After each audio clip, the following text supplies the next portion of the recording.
Devin Haney can't be beat at 140 unless there's a rehydration clause. With no rehydration clause, I don't care who you talking about. You could be talking about Hitchens. You could be talking about Tank Davis, Shakur Stevenson, Sabril Matias, Teofimo Lopez. Devin beats everybody at 140 if there's no rehydration clause. I'm just gonna keep it funky with y'all, bro. What's good, Sexy Red? If there's no rehydration clause, Devin Haney beats everybody at 140. The reason why is because I'm watching these dudes perform and I'm also listening to what they're saying. The great Tank Davis said he felt slow at 140.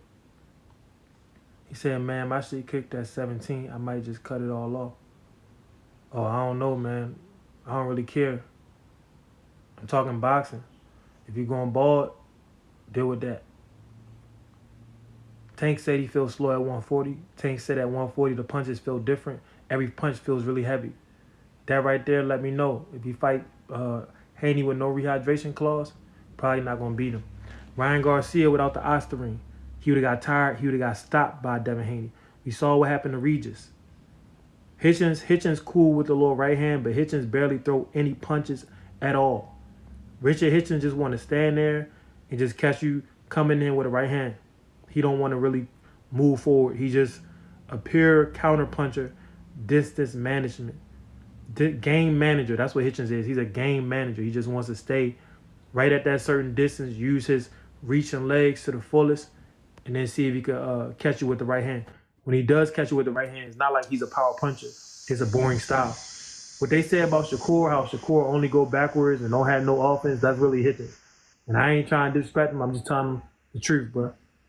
I don't even think Shakur going to beat Haney at 140. I think Haney at 40 is really hitting. And I think the only reason Ryan survived is because Ryan was on that juice, man. Sabril Matias, he's somebody that will beat Richard Hitchens. Hitchens ain't even want to fight Matias. Hitchens was talking about the IBF 10-pound, but you saw when the white boy Liam Perrell became champ, Hitchens jumped right on up. He jumped right on up. And to fight Liam was easy pickings. But he said it himself, he already knows how Sabril was coming, so he didn't want to fight Sabril until he was comfortable with the 10-pound rehydration clause put forth by the IBF. I'm not going to fault him for that, but that is a duck. And do I think he would beat Sabril Matias? Richard Hitchens? No. But I think Devin will box circles around Sabril Matias. I think Devin's footwork mixed with his size at 140, if he could comfortably make the weight, it's going to be too much for any of these dudes, bro. All it boils down to is Devin willing to put the work in? Is he willing to work on his defensive flaws? Because the rest of these dudes aren't cracking like Ryan Garcia. None of them. None of them. Not even Tank. Ryan hits harder than Tank at 140. Whether people want to like that, believe that or not. It was good, Mr. Incredible. T.O. can't fight anybody that has footwork. If you can fight going backwards, T.O. can't fight you. He can't do nothing with that. They said it's night. Tank clipped Barrios a myriad of times. Tank hit Barrios a myriad of times. Barrios lasted 11 rounds. Y'all act like Tank is a one-punch knockout artist. He is not. He's a dude that needs an accumulation of punches because he's not that large of a man. Tank does have great power, but he's not George Foreman. He's not Deontay Wilder. You know what I mean? He's not Ryan Garcia. He's not really the hardest puncher. He's an accurate dude with a lot of athleticism, a lot of speed. What you think about Hitchinson calling out T.O. to unify? T.O. can't beat Hitchens. He can't beat none of these dudes, bro. The only T.O. best chance is Matias, but I don't think he could even beat Matias. I went back and watched Matias and Perrell. Perrell didn't even win that fight. Perrell did not win that fight. And do you know Hitchens, he called out T.O., but do you know Hitchens admitted that he ducked Matias? He admitted. Yeah, so I don't even, bro, nobody care about T.O. We know T.O., we know that he was begging for a fight at the fight. Keyshawn Davis walked up on T.O. 2 years ago. Did it again a year ago. Like, yo, let's fight. T.O. talking about, you haven't done enough. You haven't done enough, bro. You do. T.O. hasn't even made $1 million in the sport, but we're going to tell Keyshawn hasn't done enough. T.O. and Keyshawn would be a good fight. But why you won't give him the fight? You know what I mean? That's a fight I want to see. I don't want to see T.O. fight a dude who taller than him, who he gonna not even be able to get any punches off, who not even gonna engage. Neither one of them going to engage because T.O. don't know how to cut the ring off, and Hitchens he only wants to throw counter punches, counter right hands. You know what I mean? So it's gonna be Yeah. a boring ass fight anyway. Now that Keyshawn Davis, he coming at T.O. That's why T.O. don't want to fight him. T.O. sparred Keyshawn, and T.O. already know what's good. Yo, Liz, if you want to come up, you gotta subscribe, bro. So who you Yeah. think will win if Tank fight Mike D from Atlanta, Georgia? Who the hell is Mike D?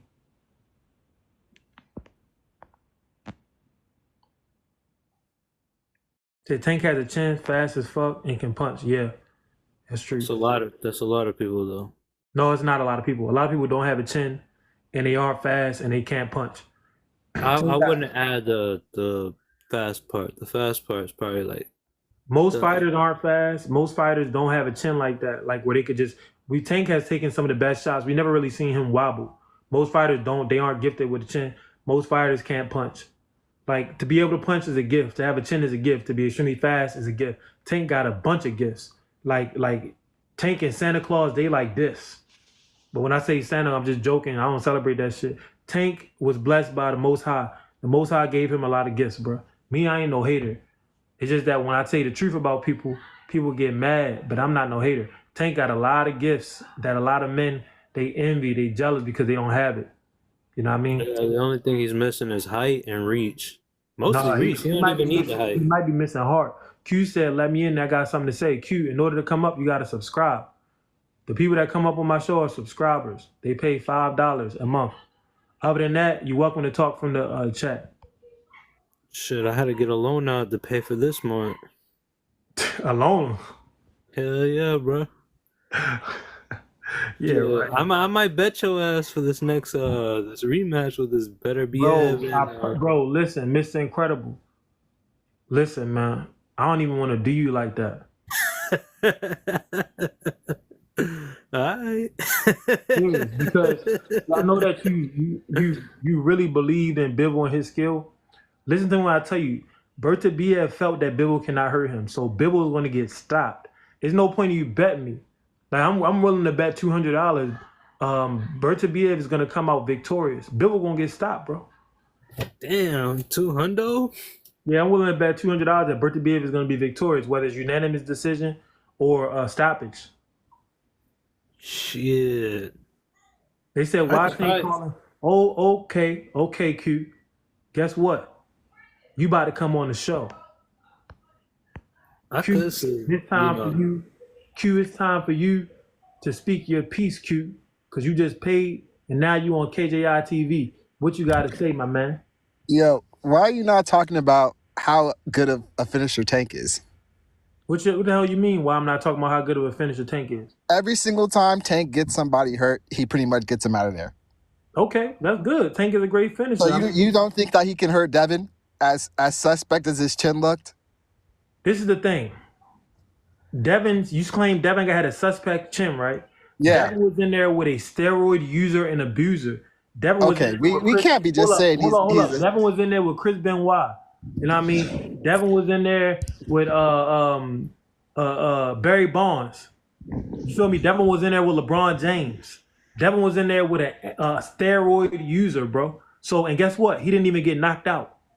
Yeah, he didn't get knocked out. Yeah, he didn't get knocked out, but he got dropped multiple times. So if he could that punch has knocked multiple people out. Bro, Ryan has more one punch knockouts. Yeah, but Ryan isn't Tank don't knock people out with one punch. Tank knock people out with a lot of punches. I understand. Devin ate Ryan's best punches while Ryan was on the roids. I understand, but Ryan isn't the finisher Tank is.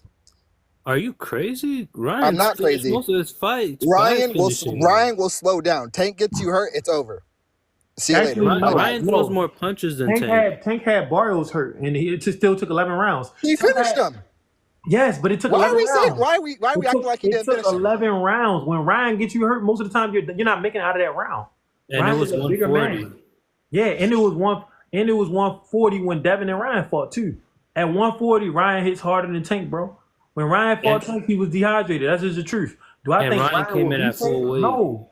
Do I think Ryan will beat Tank? No. But the Ryan that fought Devin, the one that was on the Osterine, the one that weighed in at 143 pounds, he might have beat Tank. He was But on why? that shit.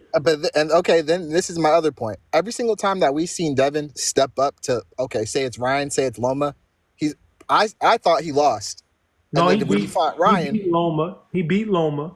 I thought he lost, Okay, that's cool. and then when he fought Ryan, he lost. If Ryan wasn't on I-Stream, Ryan would have been too tired and would have got stopped. The thing is, this he's actually fighting a guy around the same age as him, because that's my biggest gripe with Devin. He's always fighting older fighters, and yeah, he's beating them like he's supposed to, but he's been fighting. So Regis is older old. Guys. Regis was old when Devin fought him. But Regis isn't good. We can just flat out say Regis ain't good. World champion Regis not good. Okay, yeah. Regis ain't good. Come on now. Right. Regis not good. Regis not good. Devin fought 34-year-old Loma. Loma was too old. Right. No, I'm not saying Loma was too old. I gave Loma the fight. You saw what Loma did to Cambosos, though, right? Yeah, no, that's what I'm saying. I gave Loma. I thought Loma won. I'm not even hating on. I'm not even hating on that fight. I thought Loma won. Loma win. Loma lost all the early rounds. He won some of the rounds in the middle, and then he lost the championship. Well, he lost the 12th round. He won rounds 10 and round 11. I give him that. Right? He lost all of the early rounds. He wasn't fighting. He did the same thing he did against Tio. Loma thinks that he could throw away the first 6 rounds and win a fight in the second half, like he's a knockout artist or something. He can't do it. And Loma wasn't and even then, champion. Loma was and that's my point. Any even round then, that was a close round should have went to Devin. Devin is a champion. Even then, Loma was cracking him in those 10th and 11th rounds. Yeah, in the 10th and 11th round, that's 2 rounds. Even then, he was cracking him. If that's Tank Davis, that's completely different. Yeah, but then you're talking about styles. Different because Tank, when Ryan was cracking Tank has the. When Ryan was cracking Tank has. We can say Tank is not the hardest hitter, but Tank has shot placement. Yes, we know Tank is accurate. That's not my point. My point is when Ryan was cracking Devin, no Diddy, what did Devin do every time? He got up. Okay, thank you. It's different. It's different when it's somebody else because Tank is not the size that Ryan Garcia is. Tank is smaller than both of them. That's why I doesn't want to go to 140. So you're right, it is different. X, if you want to come up, you got to subscribe. Everybody that's talking about the guy and all of that, most of y'all couldn't take a punch, period. There's also the fact that Tank only throws like 30 punches per round. I understand that, but so most of the time he's getting KOs. It speaks for itself. Like most of the time he's getting outboxed. He's getting outlanded. Yeah, no, but he's doing that on purpose. He's just waiting for the shot. He's not doing that on purpose. Yes, he is. He's waiting for the shot. Tank is Tank is the slow starter. Yes, he is. Oh, I understand that. He's not doing it on purpose. Slow starter, and then it's shot, and then it's shot. He's not doing it on purpose. Stop lying. The reason why Tank Davis fights the way he fights is because he has certain limitations. He's a shorter guy. He doesn't have the long reach, so that means he knows his style. He also has stamina issues. Time to get his distance. That's why them early rounds he gives up like that. Also, he doesn't have the best stamina. His power. He wants his power to last for 12 rounds, so he has to pace himself. He can't just go out there and blitzkrieg from round 1 to round 12. So the reason he gives up those rounds isn't because Tank fans don't watch boxing, bro. They watch highlighted knockout reels and think that nigga can knock out everybody. Think that nigga a Hulk or something. I'm not even saying he's a Hulk. I fight too. I do kickboxing, but that's good. I'm telling you that his shot placement and the way that he sets things up, if he hurts Devin, it's bye-bye. I promise you that. I mean, that might be true. That's not a bad take. I mean, Tank can hurt Devin and knock him out. I'm just saying at 140 with no rehydration clause, there's nobody that I got up on this screen that I would pick to beat Devin Haney. Nobody. And that's crazy. Because of the footwork. That's crazy to me. Hey, and in footwork, Shakur could probably keep up, but then that's crazy to me because we've seen Devin. It's crazy to me because we've seen Devin hurt really bad. That's the reason why it's crazy to me. Okay, I mean, we've never seen Tank hurt really bad. Yeah, you're right. But we only seen Tank fight one. Yeah, we've only seen Tank fight once at 140. And other than that, Tank is out here fighting dudes smaller than him. Tank ain't. That's true, but you can say the same thing about Devin. Devin fights everybody smaller than him too. I challenge you. Yeah, but Tank in the past is bigger than Devin. I challenge you. Shakur, I challenge you. When Tank starts fighting them dangerous dudes, then we can make an assessment about. And that's the thing. And then if you say Linares was just as big as Devin, Linares hurt him, and Linares is 80 years old. Hugh, let me ask you this: Bro, when Devin was anybody fighting could get people, hurt. Tank got hurt in the Barrios fight. Tank has a Power better is chin the than last Devin. thing to go. Tank has a But better yeah, chin than Devin. oh yeah, I remember you talking about he in was the past dancing. 3 years, Tank Tank has the chin, the same chin that your boy had at middleweight. The one that everybody think beat Triple G. Tank has the same chin that Triple G has, bro. Yeah, Tank has a great chin. You know, this is yeah, not I about agree. hating I on agree with Tank. that. I'm just saying at 140, the man Tank said out his own mouth he don't feel comfortable at 140. He said he feels slow at 140. Devin is stronger at 140 than he was at 35. You see what I'm saying? You see my logic? Are you peeping game? Tank I'm said at peeping game, 140 but he doesn't feel we still comfortable. seen him get He hurt there. feels slow at That's 140. yeah, He but the said that fact at of the 140 matter the is, punches hit my heavier. That's why he went up in to the past 140 4 against Barrios years, and went right back down. in the my past thing 4 years, is he's brought up somebody, a smaller guy from a lower weight, my three thing times in is the past my Yeah, thing four is years. it's three hard for me times. to bet Three. against somebody that's finishing people, and then I see somebody get hurt. That it's hard for You me to got to bet look against at the that person. Do context you of know the why Devin fight and gets who hurt? You they're know why Devin fighting. out here getting hurt though? I'm gonna keep it a buck with you. When Tank fought Ryan, they had the rehydration clause, Yeah, right? So Tank looking out for himself. I ain't yeah, mad at it, that's but smart. you That's got people boxing. like Floyd Mayweather who didn't put those type of stipulations on people and they still won. Devin didn't tell Ryan you have a rehydration clause. In fact, Ryan came in overweight. Devin still fought. Then Yeah, Ryan was on steroids, bro. but We that can't was just stupid we of can't Devin. just overlook that. I don't know what's wrong with y'all. Like I don't know if it's a racial thing. Listen, It's not I even it's understand. not even Listen, a racial thing. hold up, because this is really deep. Because of what happened around the 1700s when the Caucasians came in power, they abducted the image of Christ. And since they've done that and told everybody that Christ is some blonde-haired, blue-eyed, wolf-looking man, everybody associates white people with like this goodness. You know what I mean? So Ryan looks like a white man, right? So people think that he's good and he could do no wrong. Even though we see that he's cheating, nobody wants to put that banner on him that he's a cheater. He's a bad guy. He's somebody that's bad news, like Connor Ben. All right, so I need you to look past the whiteness and understand that Ryan is the damn devil. He said Ryan is the damn devil. It's crazy. No, serious. I need people to look past the Caucasian aspect of Ryan, and I need y'all to deprogram yourself because I understand the white man told you that Christ looked like him.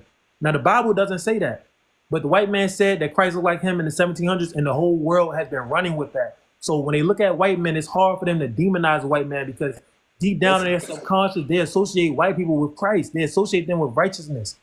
That's not It's the not case. even. It's not even Ryan is that. the devil. Ryan I is look the at devil. He's smiling in your face all the time. You want to take your place. He's a backstabber. You know what and I mean? I know. This is Cheater. not how boxing works. How you watch the competitor go against another person, and obviously another person can do better against the other person. But me just looking at Tank, Tank has more skills. Just has Yeah, more Tank skills. has more skills, bro. I agree. I think Tank better than Devin, but skills don't always win the fight. Skills don't always pay the bills. Sometimes your lights will be out, man. You know what I mean? I think that Devin has such a size advantage over these dudes, and he also has the footwork. At 140, he's dangerous. The power that he showed against Regis, even against Ryan, but Ryan was roided up. So when Devin was hitting Ryan, Ryan was in Roy rage. I remember Devin caught Ryan with a nice right hand, and Ryan said, "Rah, rah." You know what I mean? Because of Roy rage. You ever seen somebody really on that stuff like that? Them football players, they could just run through a mountain, run through a wall. That was Ryan. Roy rage. But Ryan is not a good guy, bro. He's a cheater.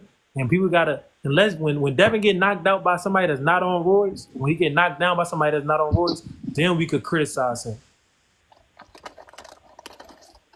Yeah, I don't know.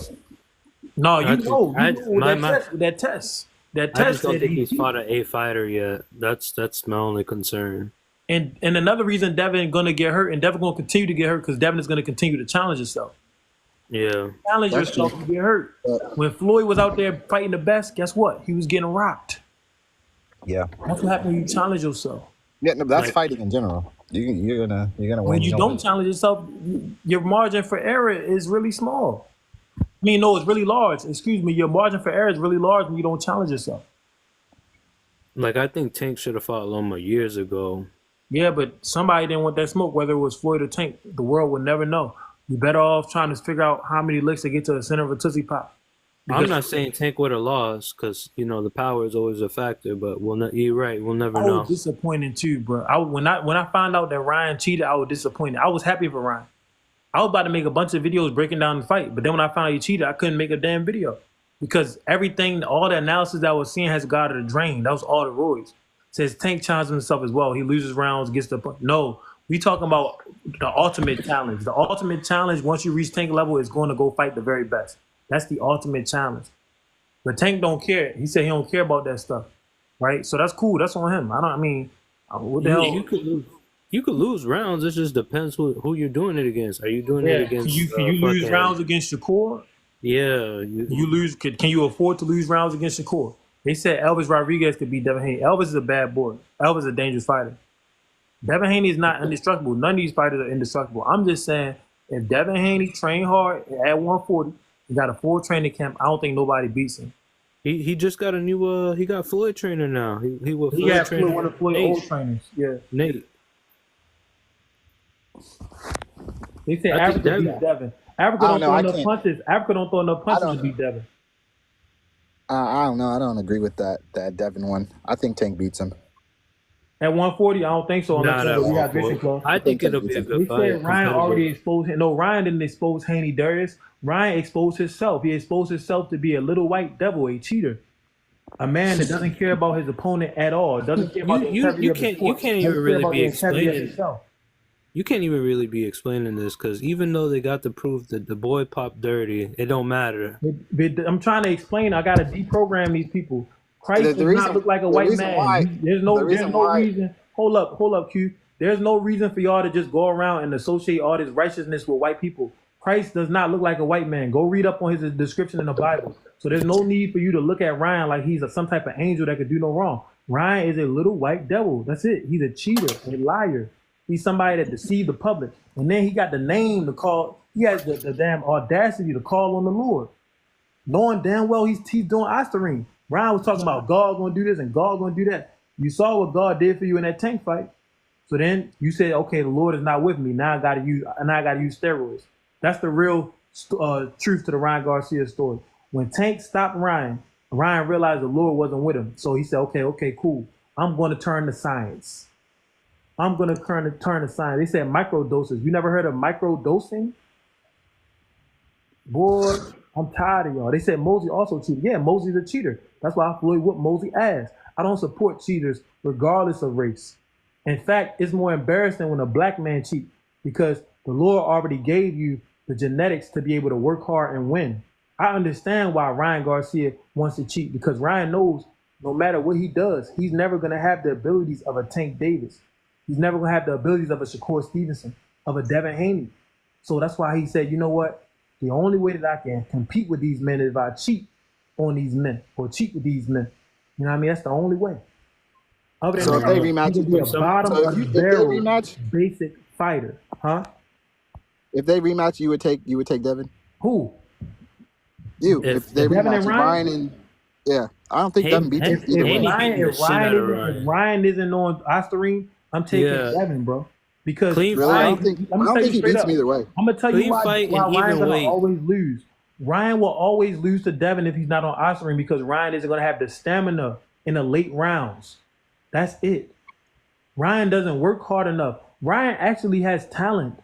Like, yeah, I'm ripping on Ryan because he's a cheater, and I don't respect cheaters. I don't respect Ryan. I don't respect Conor Ben, but Ryan has talent. But what Ryan is missing is the work ethic. If Ryan worked as hard as Oscar De La Hoya did in his prime, he could be just as good, if not better than Oscar because of his dimensions. He's taller than Oscar. He has the same hook. But Ryan doesn't know how to use a jab. Doesn't have no footwork. You feel me? So Ryan, he just doesn't have the work ethic. He doesn't have the will. So he's never going to reach his full potential ever. Even with the Ostarine, he's not going to reach his full potential. And plus, Ryan has mental breakdowns day after day. So you can't be in the sport of boxing having mental breakdowns. It's not, the two don't go together. They just don't. Every single day, no matter how you feeling, you got to hit that gym. You got to train. You talking about some get me on here. Bro, if you want to get up here, you got to subscribe.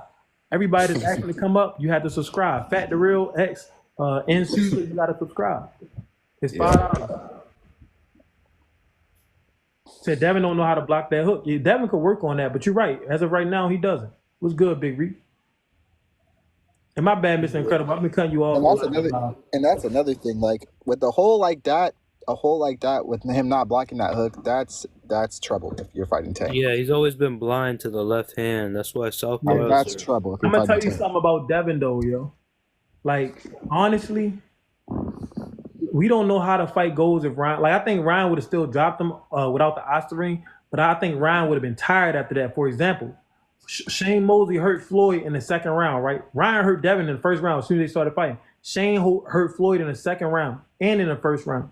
But Shane wasn't allowed to take them drugs. So after Shane threw everything into those shots, Shane was tired for the rest of the fight. That's what would happen to a natural Ryan Garcia. But you know what I'm saying? So things could be Floyd was different though. If Shane Mosley got to take them drugs, he would have stopped Floyd Mayweather. But he didn't. But a lot of people, y'all don't understand that, bro. Y'all don't understand that. I think I did a video on it. I'm gonna have to do another video to explain to y'all. If Shane Mosley got to take them drugs, he would have stopped Floyd. Period. I don't know, because every single time Floyd got hurt, he usually beat the shit out of the person after that. You haven't watched 135. You're not understanding. Shane Mosley was done after he threw them power punches at Floyd. Shane Mosley was breathing hard. The rest of the damn fight was done. That's what it's like when you're in there with somebody and they threw everything into their punch. I'm gonna tell you straight up. I sparred with Lamont Roach, bro. Lamont Roach, we only did 4 rounds. In the third round, he tried to put everything into trying to knock me out. It was either the third or the fourth. He didn't get the knockout. So I went back to jabbing, went back to throwing my punches and landing my punches. He was breathing hard. Do you know why? Because he's not a cheater. He's not a cheater. So he's not on no type of Osterine. So after a real man goes in there and throws everything into his shots, he has to rest and recover. Even Tank Davis will turn up for a round or two, then he'll pull it back. The only way that you can continuously throw power, you have to be doing crazy, crazy workouts. Like Rocky Marciano, Joe Frazier, your training regimen has to be super, super out there. And when you train like that, guess what? You're going to have a shorter career. So it's give and take. It's give and take. But most men, they don't have the energy to keep on throwing power punches like that. Ryan Garcia would have lost to Devin Haney without the Osterine. I'm telling you. That's just what it is. And the fact that the fans try to act like they don't know that, that just shows you the racialism and the racism in the sport of boxing. They say you didn't even go pro. The only reason I'm not pro now is because of my coach. But next year, I'm going pro. I'm not doing like, we about to have some problems. I'm not playing with nobody. I ain't playing with, like, yeah, you're going to see. Don't worry. But I was trying to go pro since March. After they robbed me in the Golden Gloves against one of these fake-ass Upton fighters, I was already trying to go pro. As of right now, amateur fights you got? As of right now, I got over 1,000, over 1 million. As of right now, nobody I see pro within my weight class could fuck with me at all. All of them lazy. None of them would never go on a 15-mile run. None of them would never market their fights. They don't have the balls that I have. They don't have the good looks that I have, the courage and nothing. You know what I mean? They don't have the combination punching. They do dumb shit. Boost is signed with Eddie Hearn. Do you know Boost had opportunity to fight? What's that dude name? He had an opportunity to fight the dude at 154, Virgil Ortiz. Yeah. Turned it down. But he had another opportunity at 154 as well. I forgot the name of the other dude at 54. Turned both of them down. Both of them down, bro. And then he tried to say it's because he wanted to do, he wanted to unify at 47. Bro, you could keep your belt and go fight one time. Yeah, imagine all. You could keep your belt at 47 and just go up to 54 and fight them dudes. You're already a 54 fighter. You're damn near 6 feet tall. So, I mean, I don't see no intimidation. I'm not intimidated by none of these dudes nowhere. All I see is a bunch of motherfuckers that they don't. Yeah, and another odd thing was that you wanted to fight Bud. Bud's at 54, and between you and him, he's the A side. Why would you think he'll come down? Go back down? That don't even make sense. Yeah, why would you want him to go to 47? He already got all the belts there, so he's not gaining anything. No, I'm at 54. I can't make 47. I got too much natural body muscle, bro. I can't make 47, and I'm not one of these hoes that's going to drain my body so I could be fighting smaller men. You know what I mean? That's like mostly that's incredible. That's a lot, to me. Especially he said he goes back down, he might not be the same. No, this is a thing. The height that Boost is, all he has to do is not drain himself. That's it. Like he could just have they say KJ too buff for 47 exactly. But Boost, all you have to do is you don't got to drain yourself. You don't have to do your normal routine, and you're already 54. But I think that he don't feel as though he got the skill to do that. Like Floyd Mayweather could go up to 54 and then come back down. right? I don't think Boots feels as though he got the skill. So what he gonna do is when he go up, he's gonna actually go up and be like around 60. Like he gonna get bigger, get more muscle, and then drain himself to make 54. He don't feel like in his body right now, naturally, he probably don't think that's enough. And I understand that, but this shit is whack because you're turning down big fights, bro. Bro, it was a big fight, most money he ever would have made, and it was for an interim title, so he would have got a belt. Or he would have eventually had a challenge for a belt after that fight. So it's like, bro, you would have been a 2-division champion right there. Or potential 2-division champion had you fought, bro. But I don't know. That's Man, the I problem. don't understand. He said shave the beard. I'm not shaving shit. A man's supposed to have facial hair, man. I'm not a woman. When you look in nature, all the male animals got their facial hair. Look, dead serious. Whatever they say, Richard Hitchens won, and I'm happy for him, but that was boring as hell. And he need to let his hands go, but I don't think he'll ever do that. I think Bud beats Canelo. Yeah, me too. Boots made a lot of mistakes in his whole career. You think Bud beats Canelo? He been around for 8 years, bro. Hasn't done nothing. The best thing in Boots' career is that he did the Matrix on Roman Villa. That's it. You think Bud beats Canelo? Yes, Canelo Ho. I call him Canelo Ho. Nah, I don't think I don't know. Bro, Canelo's trash. Like at this point in his career, the way he moving, he trash. You see how what's his name was hitting Bud? He barely throws any jabs. Every punch he throws is telegraphed. Like I don't know what y'all see in Canelo. For the last 4 fights, bro, every punch Canelo throws is telegraphed. He hold his hands up and just throw a bomb. That's it. He used to use a lot more head movement. He used to be a great fighter when he fought the black brother at 160. I can't think of his name, but when he fought that black brother at 160, he had great head movement. You know what I mean?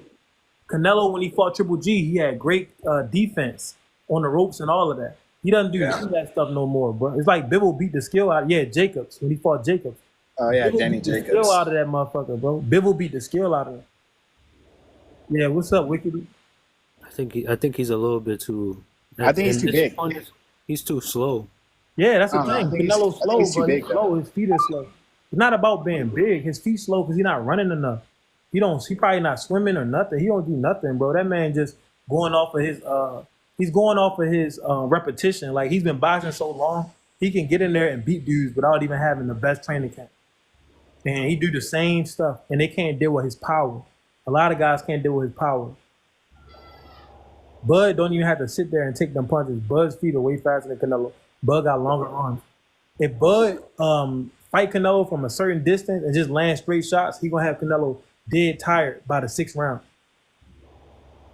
They said,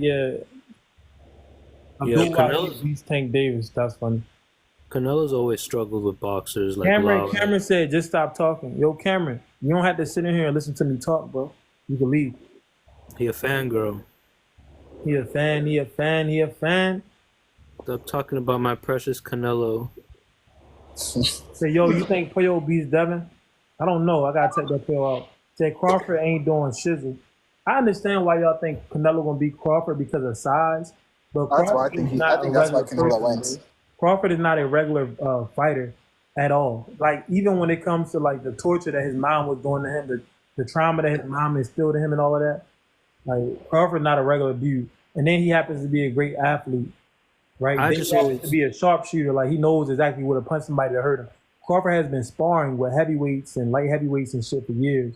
Been waiting. Yeah, but that's different with the small gloves. Bro, listen, Canelo hasn't stopped anybody in years. The reason why y'all think I'm sounding crazy is because y'all talking about what Canelo used to be. I don't know how many times I've said this on my channel, but boxing is an everyday sport.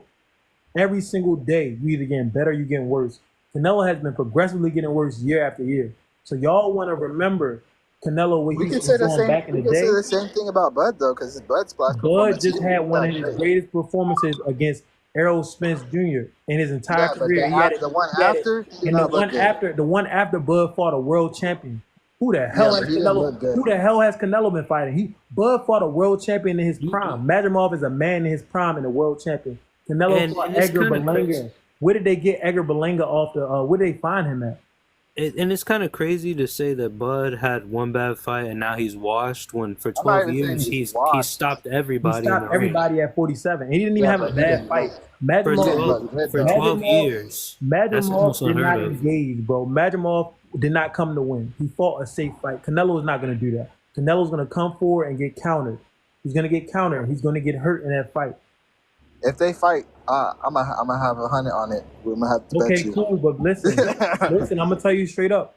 You're gonna have to send the money, and I'm gonna send the money to a third party because the last I'm time with I it. bet somebody, the person ain't want to pay me because I was right. No, I told him that I'm gonna Anthony pay you. Joshua was about to get knocked out. My boy Jordan ain't want to pay me. So No, I I'm ain't- gonna pay you. I'm gonna pay you. So what do you mean I ain't Crawford one of wasn't them doing people. anything? No, I ain't say Crawford wasn't doing anything against Madrimov. Madrimov fought the fight to survive. Madrimov was fainting a million times, only throwing one right hand. If you watch any other Madrimov fights, he let his hands go. So He was Madrimov landing felt that that shit power, though. and Madrimov decided, you know what? Let me just go 12 rounds with the great Terrence Crawford. I really don't want that belt. I really don't want to keep this belt. I didn't know that this black man was gonna be hitting this damn hard. So let me just chill the fuck out. That's what Madrimov said. He was landing though. Madrimov did Yeah, he good. landed the right hand a couple It was times. right, Yeah. yeah. That was cute. That was cute. You landed right hand, but if you watch any of his other fights, he opens up on guys. Why didn't you open up on Terrence Crawford? Because you got to Yeah, a be lot of smarter people when you did. fight. You got to. Sean But Porter that's the opened up thing. You on can't blame Sean him. Porter You opened can't up blame on him for Terrence being Crawford. smarter. Sean Porter, that's not being smart. At the end of the day, in the championship fight, you have to take the fight. You're not Yeah, gonna but He was the when younger there's and bigger guy. yeah, yeah, but you're bigger than that you and you're gotta fight younger. smart against Bud. You can't just jump in with no bullshit. You get knocked out. I'm gonna tell you straight up, bro. Bud Crawford is an aging fighter. Madrimov was supposed to jump in there and let his hands go and push the pace. Sean Porter did it. Sean Porter did it. But guess what? Bud Yeah, was but a younger version. Now Sean Bud is Porter getting is older. Sean Porter is one of those one of one guys where he's gonna make it Nah, ugly nah. for everybody. Sean Porter not one on Madrimov, one dude at all. Sean Madrimov Porter is had one of those Sean one Porter of was one not guys. special. That's why if Sean Porter nah. was most of the Yeah, fights but that Sean Porter fought against the you can't rivals in say his era, Sean he Porter's not lost. special though, because Most Sean Porter is most special of with the his fights, pressure and most of the fights that Sean Porter got in against his rivals, he lost. Special yeah, but that fighters doesn't just mean get he's those not big fights special. and they win. He's a good fighter. Yeah, he's a good fighter. It's Sean a Porter is difference. one of those Hold dudes. up, He's gonna hold come up. to It's a fight you. He's difference not gonna between bullshit. yes, I understand, but it's a difference between being a good fighter and being special. If Sean was special, he beats Errol Spence. He beats Yeah, Adrian but Broner. He's special. He Sean beats Porter's Crawford. special skill is pressure and toughness. Okay, I understand what you're saying, and I agree. But what I'm telling you is, Sean Porter took the fight to Bud Crawford, right? Yeah, Madrimov did not because yeah. Madrimov didn't want to Madrimov get was knocked not going out. to do that because he didn't want to get knocked Anytime out. you say you're a kickboxer, right? Are you trying to go Yeah, pro? yeah. Okay, well, let me tell you a little word of advice. Let me help you out. When you in combat sports, right, and you want to really be a champion, you really want to win, you take the fight to the other man. You don't have to do that coming forward. You could do it going backwards, but you have to go in there and assert yourself. Period. There's no way Yeah. around it. Madrimov did not assert himself because Madrimov was worried about getting knocked out. If you're gonna be in any combat sport and you're worried about what's gonna happen to you, you in the wrong sport. Because That's there's true. dogs in there that's gonna be coming at you. So you know what you gotta do? You gotta come at them. There's no way around it. I've been fighting, going on a couple years now, bro. If a dog come at you, you gotta go at them. Yeah, That's but maybe just what it is. that was to their game plan to try to. No, you don't understand, Q. When I watch a man fight, and every fight he's getting after it, every fight he's letting his hands go, but then he gets in front of another man, all of a sudden, you don't want to let your hands go at all? That's not no game plan. You think the coach told him, all right, man, I want you to come in here every once in a while, throw a right hand and move around. That's not The no guy, fucking game plan. the guy has a lot of experience. He has over 300 amateur victories Yeah. and an Olympic background. He He has as said much boxers do be kidding experience. each other. Facts. Miss Incredible is speaking facts. The man got over damn near 400 fights. World champion. Yeah. He said you still boxing. Yeah, Wickedy. I just fought in the early in November. I fought a man that had over 100 fights. He was a multiple-time national champion. I beat him with ease, I might add. So now I'm really looking to go pro. So I'm gonna tell my coach next year we really have to go pro. I don't really care for the amateurs. Everybody that's asking to come up, you got to be a subscriber. Q subscribe. Mr. Incredible subscribe. For It's amateur $5. boxing for those fights? Do they pay y'all? No, amateur, you don't get paid. That's another reason why I'm done with it. Really, they don't pay y'all You don't really anything, get like paid. not even ticket You don't sales. get paid early on. No, I mean, You don't get paid in amateurs. That's what makes it amateur. But you Really? don't even really get paid early on in the pros unless you coming out with a gold medal or something. Do you guys But do you guys get like my last amateur fight, I did 23,000 views. You know what I mean? And that's what TikTok trying to suppress my channel. I still did 20,000 views, so I got paid. yeah? Do you What's your name? I want to do see they you pay you? box. Do they pay Then you go ticket to my sales or channel anything? and take. No, they don't give you no money in amateurs, bro. Goddamn. All right, Gutter Baby. Go to my channel. It say KGI TV in action, right on TikTok. Click there and you can see some of my amateur fights. That's crazy because like for kickboxing they pay you like ticket sales. That's good, man. And my bad. I apologize because I didn't know that they got paid in the amateurs for kickboxing. I thought you asked me the same question 3 times, so I actually apologize. I didn't know that they was paying kickboxing. Yeah, Now it makes sense why you kept on asking me that same question because you seen on a different sector at the amateur level where they were getting paid. yeah. So that's on me, man. Sorry. Says tell him to fight Tank. Tell who to fight Tank? Devin? KJ, what's your thoughts on Keyshawn versus Tank? Keyshawn, he don't really have enough fights, but it will be a good fight, but he really don't have enough fights. Tank should fight Shakur. That's it. Keyshawn, he needs to fight Abdullah Mason. Like, this is people don't understand. Keyshawn only got like 13 fights. Abdullah Mason and Floyd Schofield, I think they got more fights than him. That's who they really should be fighting, but Keyshawn is just better than them. So neither one of them will call him out. But really, those are the guys that Keyshawn's be fighting. Those are people that's in his era. Tank and Shakur are not even in that man era. Keyshawn will stop Abdullah Mason. I don't think it'll be that easy, but yeah, he would win. I think he'll I think it'd be easy, bro. Yeah, Keyshawn know how to punch you and get out the way. Abdullah Mason don't know how to get out the way. Like when you throw a punch, bro, when you throw a punch, when you shadow boxing, right? When I shadow box, it's 2 types of shadow boxing I do. Sometimes I do one where I'm trying to look offensive for the camera and shit like that. But real shadow boxing, when you throw a punch, you're supposed to be thinking about your next move. So when I'm really shadow boxing, I throw a punch or throw 2 to 3 punch combination and move. Abdullah Mason don't do that in the ring. He doesn't throw a punch and get out the way. When he got dropped by that last dude, I was like, oh no. I don't care about somebody getting dropped. That happens in boxing. I'm just saying that as of right now, Abdullah Mason I'm basing it off get out the way. I'm basing it off the opposition they already had. My thing that matters to me when you're getting dropped by a D level guy. No, I don't care. Anybody could drop anybody. That guy had a times that matters. At the end of the day, that dude walked in there with 20% of hair on his head. So that was a crazy dude. And he had like, and he should have known that he was dealing with a different animal. And he had 21 KOs out of 25 fights. I don't care if you fight in bombs. It's not that easy to get a KO. KO. Power is power. That's a great point by Mr. Incredible, bro. And that's why I paid Mr. Incredible the big bucks. The big bucks. Yeah. I'm gonna have to take that shit right back. We're gonna see that Bivol better be a fight. Oh no, crazy. I'm telling you, bro. Like you don't want to bet, bro. Bivol going to get stopped, my brother. You think Bivol's going to get stopped? I would have went with the stoppage, but once he said unanimous decision, I was like, I don't know about that. Could go either way again. As far as unanimous decision, you saying it like he gonna get slept, but Bivol about to get his ass whooped. Like Bertabiev saw in the first fight that Bivol can't hurt him. I don't know. I'm an underdog kind of dude. Yeah, you're gonna be an underdog. You're gonna be a broke dog. I felt like Bivol was boxing good. Yeah, he was. Until them championship. First off, he lost a lot. The early rounds went both ways. The middle rounds, he lost a lot of the rounds because he kept getting cracked, like and visibly hurt. And then in them championship rounds, he was dead tired. Bivol only knows how to fight in one style. Yeah. If you fight Bertabiev or Tank Davis, anybody with all of that, or Sabril Matias, anybody with all of that power and pressure and stuff like that, you can't run from them dudes, bro.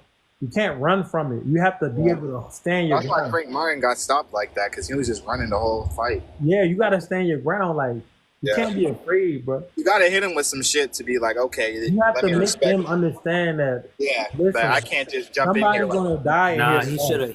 He shouldn't have traded with his ass. He should have picked his ass apart like he did for the first 3 rounds. You can't, Mr. Incredible. It's a reason why them dudes like Tank Davis and what's my man name? Bertabiev, It's a reason why they have all of those knockouts. They catch up with the people eventually. Wicked, you got to subscribe. Eventually, they catch you. So when they catch you, you have to be able to not only take it and absorb it, but you got to give it right back, and you got to give it back even more. That way, they understand, like, bro, somebody's gonna die tonight, and it's not gonna be me. That's the only way to beat these monsters. Like, you have to make them feel. You have to give You gotta respect. really take everything from them. Ali did it. Ali did it twice. He slayed 2 juggernauts. I know. The first time he ran, but he was in immaculate condition. He was a young man. The second time, he wasn't even physically capable of running, so he had to sit there on the ropes and take them shots. If a puncher don't respect you, you're probably gonna get knocked out. They said, well, see, that's the thing. He couldn't catch Tank with nothing he was trying to. That's false. Frank Martin landed a lot of shots on Tank. Yeah, he landed a lot of shots. Because Frank Martin didn't know how to close up his guard. Frank Martin had a guard with a lot of holes in it. So whenever he was on the ropes, he didn't know how to close it up. Tank was catching him. But it was the feints too that Tank was throwing at him, and he was all flinchy and shit. Bro, that's not really the feints. That's he said Ryan. Okay, if you said Ryan, that's fine. But it wasn't just about a feint. Frank Martin was too antsy, too nervous. Yeah. Even Lamar Rose picked up on that. Like, Lamar Rose is not gonna be that nervous. I hope not. Yeah. But even though you in there with a monster, you gotta chill out. Look, the way I look at boxing is this, all right? You know what you signed up for. You know that you can get knocked out, you can get paralyzed, you can die. So if you already know all of that, what's the use of being scared? What's the use of being bitch about it? I don't understand that. The half-step pivot Tank did to open up Frank Martin's guard to control his head was elite. Yeah, so you saw my video. That's cool. They said if Tank comes up, Devin is beating him. I believe that. I think that as well. I think Devin is great at 140. I think he's very underestimated, that's for sure. I think he great, bro. The way he looked against Regis, he could do that to all of these dudes, bro. I don't think he's doing that to Tank though, because Tank got. I think he's doing that to Tank. I think that the Barrios fight showed me everything I needed to know. Like Ryan Garcia said, he said, Is Devin better than Barrios? Yeah, he is better than Barrios. Okay, so it took Tank 11 rounds. I don't know how much, but the thing is, I really don't know how much better he is than Barrios. He said, "I'm sorry, I can't." Well, I'll tell you, he 2 levels. He almost got stopped. Barrios is one of the most overrated fighters out there. Yeah, I don't know how much better he is than Barrios. No, way better. It says, KJ, I can't see Shakur beating Tank. There's no way. If that's the case, then how come the fight is taking so long to happen? Tank make me believe that Shakur could beat him, to be honest with you. If you make Barrios go backwards or bypass his jab, the motherfucker's pretty much defenseless. Shakur and Devin, they max out at welterweight. Looking back, I can't believe Floyd even fought at 54. Like, Floyd is a physical freak. And all of these dudes are fast, right? Like, Devin's fast, Shakur fast. Floyd faster than both of them, but he's stronger than both of them, too. Like, physically stronger than both. That's why he's able to go up to 54. That's why Bud is good, because I thought Spence was Bud another physical freak, bro. Physical freak. You think Ryan has the potential to be a world champion? No. Like, you talk about potential, bro. Ryan mentally never could be a champion. Ryan can't stop taking certain drugs. Ryan can't stop drinking. Ryan can't train. Like, he has the speed and the height and the power, but he doesn't really have the will to win, the will to train, the will to get up every day and to punish your body. Tank Davis has that. Devin has that. Shakur has that. Even Teo has that. Fabril Matias, all of these dudes that you see, Ryan does not got that, bro. I don't know what's wrong with Ryan. I think he could get a belt. Unified. He can get a belt. He can get it. It's somebody. They could find somebody. Yeah, Ryan. The only thing is, he probably can't get a belt because he don't want to make weight. Ryan doesn't want to make weight at 140, so no, he can't get a belt, bro. I'm not even gonna let y'all trick me. Ryan is the world champion. Ryan Garcia is an entertainment boxer. He's like a Jake Paul that you can respect more because he actually taking real punishment. But Ryan is a dude that brings a lot of entertainment. I really like Ryan, to be honest with you. I wish he wasn't a cheater. So when he turned into a cheater, it's like, damn, I really can't fuck with this dude. Like, I know that you lazy, but you're gifted. But it's cool because you talk trash, you believe in yourself, you took the ass whooping from Tank. These are all respectable things. When you did that Osterine, bro, that's when you lost me, bro. That's why I couldn't really respect Ryan no more. I can't respect nothing that he does. It's like, you didn't have to do that. Even if you'd have lost to Haney, so what? You're Ryan Garcia. All the ladies love you. You're athletic. You have a great hook. You know what I mean? Maybe you're not meant to be a world champion. It's okay. But we need people like you in the sport of boxing. We need characters. We need people that bring in the women. We need people that have athleticism. Not these guys are not always supposed to be champions. Ernie Shavers wasn't no champion, but we needed Ernie Shavers. The heavyweight division needed somebody like Ernie Shavers to test the champions. Not everybody is supposed to be. Some people are just great contenders. Ryan is a great contender. That's what he is. That's what he's supposed to be. Then sipping on that sip, drinking on that drink. Hey, yo, this is my name. Saw that Tank video. What's good? Why you always holding Shakur up? He has proven anything. Shakur got half of the world ducking him, Antonio, right? So that's his proof in the pudding. I don't know how good Shakur is though. You see, y'all, I don't know what y'all be smoking on, bro. But when I retire from boxing, I need to get all of y'all contact information. I want y'all to give me y'all plug because my body gonna be all beat up, and I want to be on cloud 9 for the rest of my life. And y'all be on smoking the best shit. I think it's just like a lot of people just don't know how to. I don't know. They don't know how to correlate the past and the present and the future. No, because he was you good. You can tell how good somebody is by what they're at the weight class before he was. Hold up. They said, KJ, win your next fight. It don't matter. I'm in shape like a motherfucker. I've been training. I got sick. I had to train through that. Somebody could want to fight me next week. I'm going out there. I'm kicking ass. He said, what happened to your boyfriend, Tank? See, some people say I'm a hater on Tank. Some people say it's my boyfriend. Only thing that I can tell you, Javi, is that I don't get down like that. I like women, all sizes, all shapes, 18 and up. But after 18, all ages. So even if you're 60, if that cat still get wet, I'm going to jump in that water. This dude crazy. I'm being dead serious, bro. Yo, Quavinci, what's good? Yo. What's good? Keep your peace, brother. What you long time fan of the show, bro. Long time for real, fan. I appreciate that, man. For sure. I just want to hop on here. I think, well, first off, I'm gonna say I respect your boxing knowledge. You put me onto a lot. Thank you. Sure. I think. Listen, let me say this. I don't look at myself for the viewers. I don't look at myself as like no boxing genius or nothing like that. Number one, I believe any idea that come in the man head come from the Lord. So that's number one. But number two, I think that I learned the most from watching other people and hearing a lot. People come up here like Miss Incredible. They come up here and they give me different ideas and stuff like that. And some of my videos are just their ideas, and I try to credit them when I do that as well. So I don't look at myself as like no boxing guru or something like that. Because a lot of times people see my show and see me making this content. I make content so I can make chump change so I can pay for my train pass to the gym. But go ahead, Quavinci. Facts. Nah, but I think one thing that's real crazy, we not really ever gonna see who's who and what's what, because these dudes just not fighting, bro. Devin fighting, bro. Devin fighting, and Devin and Shakur are gonna fight. I'm telling you. You think so? They might. No, they're gonna fight. Devin is not running from nobody. It's all Tank. Tank is the guy that's told everybody, I don't care about this, I don't care about that. Bro, Tank is the most talented person on the screen. The most talented person on the entire screen is Gervonta Tank Davis. He's the one that's running. He's the one that's afraid of his own destiny. I don't know why. I don't think he's afraid. What the hell you mean you don't think he afraid of his own destiny? I just think he don't care. You talk I don't care, bro. He just fell out of love. When he was younger, he felt the pressure and he understood I gotta fight these men. Now he's saying, I don't care about this. I don't care about there's no way that you are a fighter. You've been fighting since 8 years old and you truly don't care. I don't believe it. You know what I think? Tank gets nervous in big moments and he doesn't want to feel the anxiety of having to fight Devin or Shakur because that's going to be a mega fight, just like the Ryan Garcia fight. The Ryan Garcia fight, Tank was in the dressing room losing his mind. He said it himself. Yeah, but you don't think he gets burnt out from boxing since 7? You know, burn out. He doesn't make enough money. He's going to jail. He got so much shit going on. Burnt out. Why you fighting Lamar Roots? He think it's easy. He probably thinks it's easy work.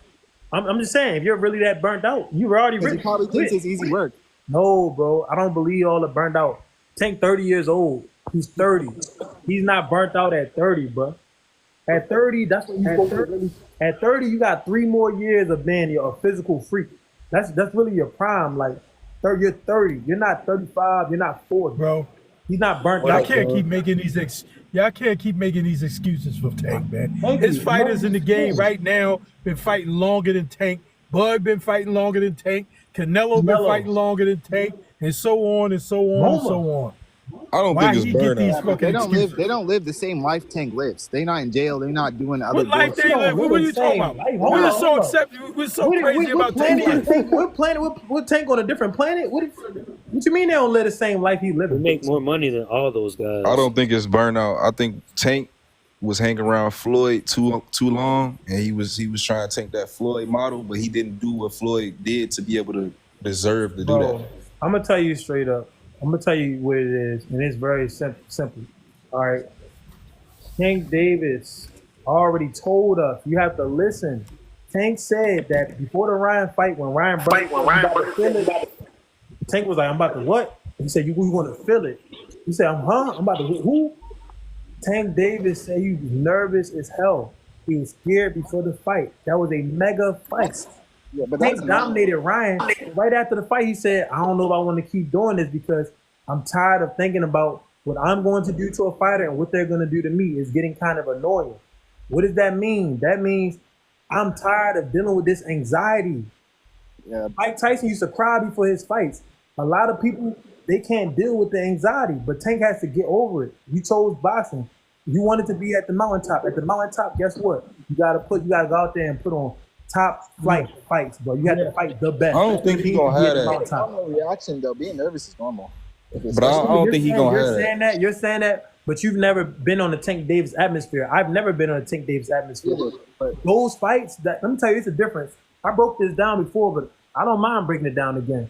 Once you make it to the highest level in boxing, you're in a different stratosphere than any other boxer. A lot of boxers, whether they're good or not, they don't make it to that level where they have that many eyes watching them. So being able to perform with that many eyes watching them, that's something totally different than fighting in your backyard, fighting in front of maybe a few hundred people.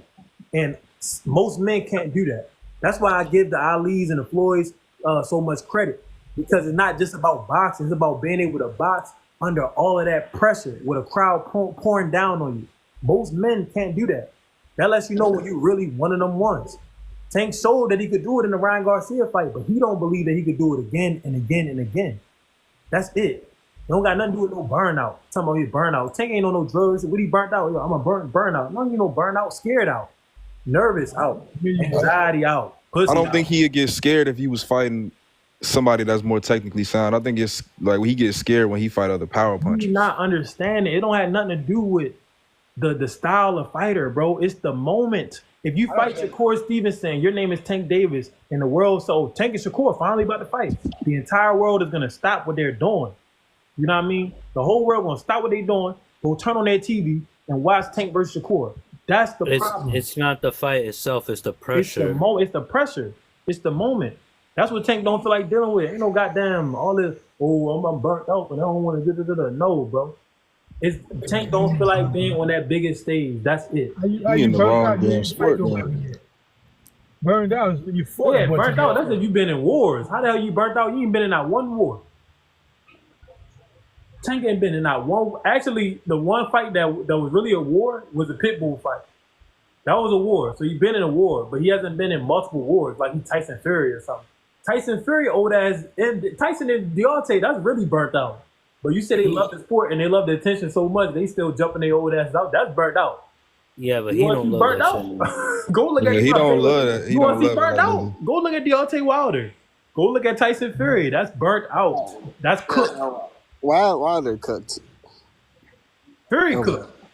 Fury about to take the beating of his lifetime. Even if Fury wins, he's about to take the beating of his lifetime. Fury can win still. Hell no. Fury's been like rocked. Fury could definitely like win. His last 4 fights. Fury can win. No, I don't got Fury winning. But even if he wins, he's gonna lose. I don't got him winning, but I think even if he wins, he loses. Like every fight you're getting knocked down, bro. Every fight now you get knocked down by Ngannou. He always been like that though. Got knocked down. Really got knocked down by Usyk, but the rope held you up. Every fight you taking them big shots, you're losing. Every fight. He always get knocked down though. Bro, no. The only other time he's been knocked down. He did not get knocked down every fight. No. And in the later part of his career, he's been getting put on that canvas every fight. So his chin's not there, the balance not there. A lot of stuff, the punch resistance is getting worse and worse. That man is cooked. And he about to go into a fight and take a lot of everything out of him. Yeah, Wilder and Fury left the ring. But just like Ali and Frazier, they don't know how to let it go. Ali and Frazier should have retired after Thriller in Manila, but them brothers ain't want to let it go, and Wilder and Fury don't want to let it go. So hopefully they don't take that much damage. But it looks like they're gonna take a lot. Bro, I don't get you. 1 minute you glaze Tank, then you hate him the other minute. You got no choice but to take damage in the heavyweight division. Exactly. But the thing is, after a while though, Don, you know you've already built a legacy. You made a lot of money. After a while, you got to know when it's time to go. You're gonna take damage in the heavyweight division. I feel you. But you got to know when it's time to go. But a lot of these guys, they don't want to do it. I gotta respond to this dude. You say, bro, I don't get you. 1 minute you glaze Tank, then you hate him the other minute. The reason you don't get me is because you're not objective. So what you used to being around people that just kiss people's ass. All I do is report what I see. And we talking about Tank Davis. Tank Davis is a human being. So some days he's gonna do good things, some days he's gonna do bad things. Some days he's gonna do great things, some days he's gonna do not so great things. When he does them, I report on them because that's pretty much what I am, a boxing analyst. But what you want me to do is some caricature type shit where I just say Tank is great, or I hate Tank. I'm never going to do that. All right. So now you said you don't get me. Hopefully you get me now, little mother. I wish Tank had that Benavidez mindset. No, you can't do that. You know why? Because everybody not going to have everything. Hold up, Five. Did you ask? Oh, my fault, Five. I ain't see you. Everybody not going to have everything. Tank already has a gauntlet of gifts. So the fact that Tank is so scary, that's actually natural. Every fighter has an Achilles heel. Tank's Achilles heel is his own mind and his own heart. Everything else he checks out, except for arm reach. Tank is extremely fast, has a great chin, has the experience, has fought at all levels, has sparred with some of the best in the world. You know what I mean? He's one of the most accurate punchers in the world. But his own mind and his heart betrays him. A man that's so physically gifted, but the inside, the intangibles is what betrays him. That's called human nature. Man, fuck Tank. Every fighter got something that holds them back. Floyd Mayweather had it all. Floyd had the belief, the mental, the discipline, the arms, the athleticism, but Floyd didn't have that knockout power, and Floyd didn't have healthy hands. See, every fighter got something about him. Shakur Stevenson, he has the mental, the belief, the distance management, the speed. Shakur don't have the willingness to let his hands go. Shakur is afraid of really getting hit, taking damage. Every fighter got something. Bud has a great chin, but Bud, he don't care about defense. I mean, Bud, he take a lot of shots, a lot of punches. He's been doing this since the time he came into boxing.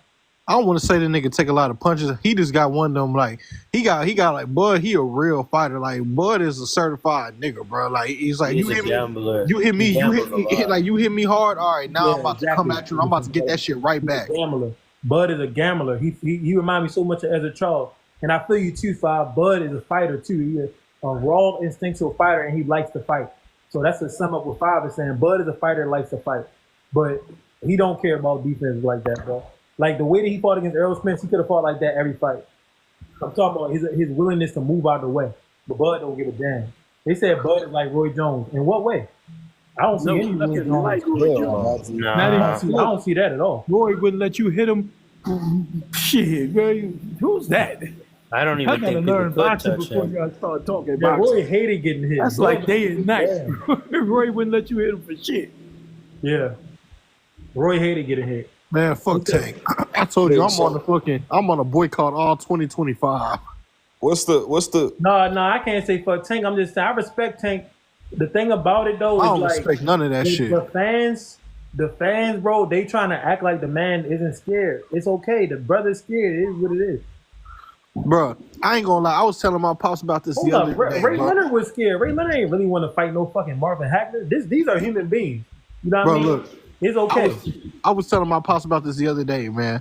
I said, bro, I wouldn't be upset if this nigga wanted to retire and then he left somewhat of a legacy. If he was retire in 2025, bro, then his legacy is nothing, bro. His legacy is just like, it's just, nigga, you just went in there, you wanted to make a couple millions, and then you wanted to leave. That's all you wanted to do. Which, you feel me? He pretty much kind of said that shit out loud when they asked him, like, do you care about being a Hall of Famer? He was like, that's right. You would have made more money fighting them legacy fights, though. So yeah, I'm saying, but that's the thing, though. He want to take low risk. Like he Tank don't want to.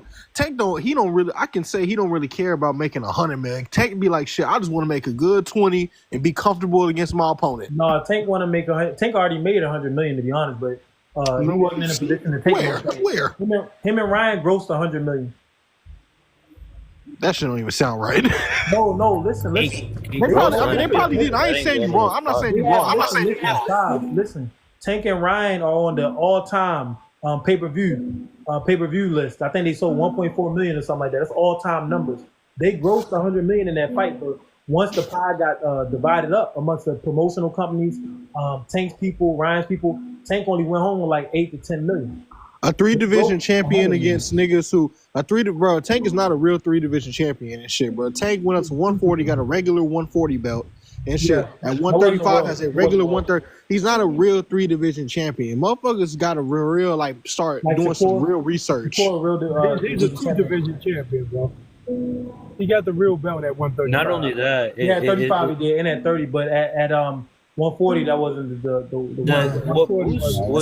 what boosts your legacy is beating somebody who's a pound for pound. And everybody said, hold on. Will said you can't name 3 boxers Shakur fought that can at least hang in there for a while with Tank.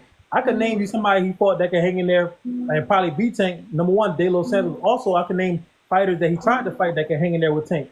Pitbull Cruz turned Shakur down. You know what I mean? Frank Martin hung in there for 8 rounds. Frank Martin turned Shakur down. So everybody that's willing to fight Tank, they are not willing to fight Shakur. Why? Because they're not going to fight Tank. They're going to get the same ass whooping, but they're not going to get the same money. Loma turned Shakur down. Loma turned down everybody though. At the end of Loma's career, Loma decided that he don't want to take no more losses. And everyone who's saying, everyone who's saying, Loma talking about, I'm tired, I'm burnt out. But you wasn't burnt out when they threw George Kambosos on your desk. All of a sudden, your ass has some energy. But listen though. See, that's another reason. I'm gonna speak on that too, bro. Listen, I'm gonna speak on that too. Loma, I don't like him doing that shit with Shakur, bro. But even Loma right now, if he was retired, bro, this nigga has a better legacy than Tank. Yeah, he does. He does, bro. Feel me? And niggas was saying all that shit. People in the comments talking about a 3-division champion is a legacy, bro. Adrian Broner's a 4-division champion. What the fuck is Adrian Broner's legacy? No, that is his legacy. Yeah, Adrian got good legacy. Bro, you can be a 3-division champion, bro. You can be a 3-division champion against nobody. Today being the 3-division champion today Broner was good. Yeah, that's a good point. Now that's right, because so many belts, so you can just cherry pick and get the easiest belt. A 3-division champion don't mean shit like when you look at it's still got respected. It means something though. I'm saying to like the level to a certain extent, KJ. Today, that's why undisputed is so important today because there's too many belts. Anybody can be a 1-belt champion damn near. Exactly. So you can fight the weakest link. That's like if somebody go and fight, they say, okay, I want a belt at 135. Dennis Barincic, I choose you. You know what I mean? And then now you're world champion. You fought Barincic, the worst champion. So do y'all value, somebody fighting a pound for pound fighter, like a pound for pound top 10 fighter, over getting a belt these days? Yeah, I do. Yes. It depends on Mr. Incredible, because like I said, like there's context behind all that shit, bro. It's like you gotta if you fight a nigga who's a champion, but like let's say you fight a nigga who's been like the number 1 guy in that division for 3, 4, 5 years straight. Nigga, I'm talking about like Golovkin and shit. Like let's say you beat a nigga like Golovkin in his prime and shit, bro. Or later on, the nigga was one of the most dominant middleweights ever. Hold on. Be who in their prime? Golovkin. Yeah, that's a tall task. No, I'm saying, but like even later on, even if you beat him later, I feel you. If you beat Triple G in his prime, you are stamped. I don't give a damn if it's no belt. I don't care if the belt is literally the belt on his damn pants and y'all fighting for the belt on his pants. If you beat Triple G in his prime, you are stamped for the rest of your career. That's how that goes. When you fight a legend, that's why I think he needs to fight these legends, because that is remembered, and that's the real legacy. And everybody with the belts, right? Sometimes a fighter their legacy could be messed up because they're in a weak era. Meaning there are no other great fighters. They're the only great fighter. So if you're the only great fighter, you don't get to prove your greatness against another great fighter. So guess what? Your legacy is going to be tainted. Tank is in an era where these are some of the most talented lightweights we've seen. So he's supposed to be trying to fight these multiple times to cement his legacy. He should have already fought 2 or 3 of them by now. That's what I said that earlier. Yesterday, bro. I said, look, if this nigga would have even beat 2 of them niggas. He just beat 2 niggas or whatever, bro. He decided, I'm gonna retire. It's like shit, nigga. At least you got two niggas on your resume who is worth mentioning for real. Look, but you gotta understand too. I'm not mad at if Tank really want to retire without fighting nobody. That's cool. At the end of the day, a man has to want to do this. Like you have to really want to do this. Who the fuck said Leo Santa Cruz is a legend? This is a ruthless sport. Boxing is truly a ruthless sport. If Tank get in there and get his ass beat by Shakur, all of them Tank fans will turn on him. Turn left onto hard gravel road. The only one that's not going to turn on him is me. You know why? Because I respect the sport. I respect that. Hey, that shit happens. You get in there, you can get outclassed. Look at what happened to Errol. I respect Errol to this day. Errol is the second longest reigning welterweight of all time. Errol was dangerous. His style is a bruising style. Nobody else could do him like that besides Terrence Crawford. But most of Errol's fans and the people that admire him, they don't respect him. They don't look at him the same at all. Nah, I ain't gonna lie, bro. This is coming from a nigga someone who's in Texas and shit, bro, who been around these gyms and shit, bro. When it come to Earl and shit, bro, people was mad when the fight happened, when the fight was over and shit. But I'm telling you right now, if you go in any gym in Texas and you name niggas and shit, bro, niggas are gonna talk about Earl and shit, bro. Earl, when it comes, because not a lot of niggas come out of Texas, bro. Not a lot of world champion fighters. He might still be respected in Texas, but bro, every time I heard anybody say casuals, every time I heard that's anybody casuals, say that's casuals. But that's the whole thing. That's the when you reach the level when you make money, that means the casuals are watching. If you want to make money, right? If me and you fight, if I fight at 160, so if I eat a burger and go to 160 and me and you fight, if people in Baltimore and people in New York, you know what I mean, on the East Coast, and people in Cali, if they're not talking about the fight, we might as well sit our ass down. The casuals is when the money come in. That's how Bud and Errol was able to make $20 million. Most people in America right now, the people who don't really follow the sport of boxing, they don't think highly of Errol Spence. You gotta change their mind. I don't want to say that. I want to say that. All right. Like, feel me? Hey, I don't want to say that, bro. Because if that's the case, bro, like, then that's kind of like I can see why a lot of niggas wouldn't want to fight a lot of niggas. It's like, damn. Because it's like, damn, if you telling me I lose and lose to the sport, though, Bob. You feel me? Now you feel what I'm saying? I'm saying Tank knows that all his aura and energy could be gone with one fight because these fans are so damn fickle. So you gotta really not give a fans. You can't, and I like that about boxing. That's what I like about boxing. If you in the sport of boxing, it forces you to be a real man. You can't be worried about nobody but yourself. Meaning, when people start telling you their harsh criticism, telling you, oh man, say you lose and you get knocked out or something, man, you might as well just quit. You ain't shit. I told you this, I told you that.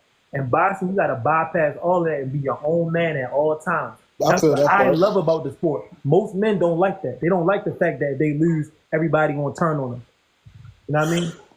I feel like, though, to be honest, though, I feel like it really depends on the type of fighter you is also, though. Like, because you could lose a fight to, like, let's say you lose a fight to a nigga, bro, and then you go and you fight another top guy or whatever. You beat him, then you beat another top guy. Let's say you fight into a fight with the third top guy, you lose to that guy. But, feel me, every one of your fights and shit, bro, is a guy who's worth something or whatever. But people going to start respecting you. People going to have no choice but to respect you.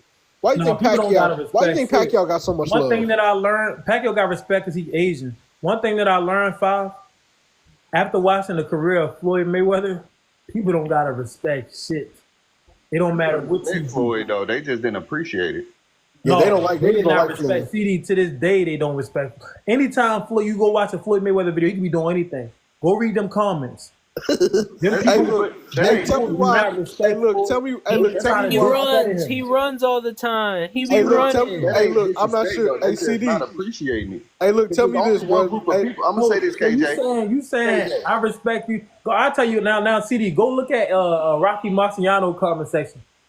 Yeah, respect, no, I'm gonna tell you what it is, but look, it ain't even white people no more dissing Floyd though. It's mainly Mexicans. No, it's not. It's not. It wasn't. It's the Hispanics. It's black people, Mexicans, and white people. Nah, I ain't, bro. KJ. I'm gonna tell you right now. Listen, bro. If y'all, I'm pretty sure everyone on here got Facebook or something. Yeah, I know Supreme. So listen, if you go on Facebook, if you go on Facebook right now, bro, and you look at and you watch a video of Floyd, you look in them comments, bro, there is nothing but Asian people and Mexican people in them comments.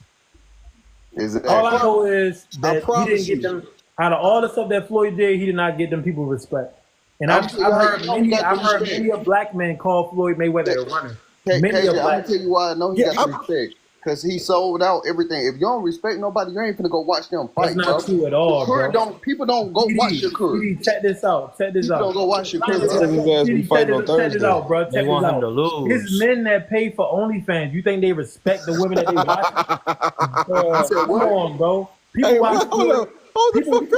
People watch Floyd to watch him lose, bro. Just like Jack Johnson. That don't mean a person respect you because they spend money. That just means that you're so interesting that even though they dislike you, they still willing to spend their money. Exactly.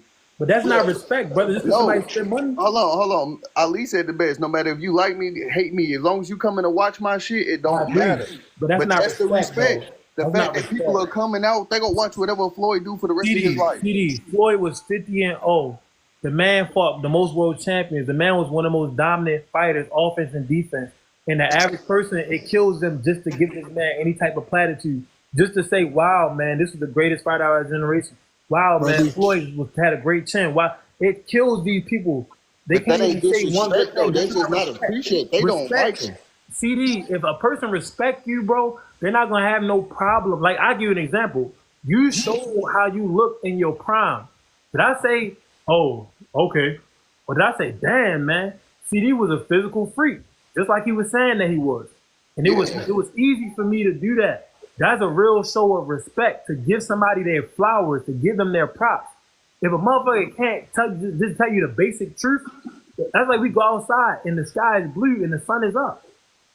I'm gonna tell you the truth, bro. Oh yeah, it's a nice day out. I'm not gonna tell you it's raining cats and dogs. Yeah, I ain't gonna lie. That's a fact. Because if a nigga respect you, bro, and it really don't matter how much he dislike you, bro. He won't deny the obvious. Yeah, that's what I'm saying. That's not respect. Somebody lying straight to your face. There's no way you could convince me that that's respect. Somebody lying straight to your face. These people watch Floyd fight Shane Mosley toe to toe. Watch him fight Cotto toe to toe. They watched Floyd. They watched him do that, destroy Arturo Gotti. And to this day, they say he was a runner. He ran. He never got hit. He never did this. They said, "What's good, KJ? Your best friend, Frank. What's good, Frank? Frank, I ain't mad at you no more. I didn't get to go to the gym that day, so when you was talking shit about me fighting Tank and all that, I wanted to fight you, but I don't want to fight you no more. I've been able to do my workouts, my foot ain't hurting, so we good, bro. I ain't gonna see you and slap you up no more." I ain't gonna see you no more. Yeah, I'm telling you though, bro. You getting them comments on Facebook, Instagram, bro. I'm promise. I ain't saying there ain't no black people. I ain't saying there ain't no black people who don't like Floyd, but I promise you, bro, majority, like a good 75% of them motherfuckers is Hispanic people and Asian people, bro. You know how I know that they don't respect Floyd? Because when Ryan cheated against Devin, everybody seen that he came back, that he took steroids. Bro, even black people, nobody wanted to come to the defense of Devin. He talking about, we can't forget what we saw. We can't because that's a lack of respect, bro. That's a fact. I ain't gonna lie. You cheat on steroids, that means that these people they already want you to lose by any means. They don't care. So not only they not respect you, they hate you. That's what I argue with a lot of brothers calling Floyd a runner. I'm sorry. I used to say, I'm telling you, I used to say Floyd owe me money because I defended him so much against other brothers. No, that's not what I'm saying. Like I said, I'm not eliminating the fact because I done seen him before too. I done heard it before too. But what I'm saying is that all I was saying is that a large majority of them, because every time you bring up Floyd, bro, you know, most people bring up the Pacquiao fight and they bring up the Canelo fight and shit, bro. And he stood right in front of Canelo. That's a crazy. I know. Part. And guess what? Pacquiao fight Floyd ran, but you know why Floyd ran? Because of the lack of respect. The people said that if Floyd lose to Pacquiao, it was going to show that his whole career was a sham. So if they would have put some respect on Floyd's name, hold on, I think Don got the what we can call it. If they would have put some respect on Floyd's name, right? Then Floyd could have fought an offensive fight, even if he lose. So what? But Floyd already knows, and black men, we already know. These motherfuckers don't even want to give you basic credit. Like if Floyd and Pacquiao fought a dog fight and Floyd lost, they wouldn't have came out and said, "Wow, man, these are two of the greatest fighters of our generation. Thank you."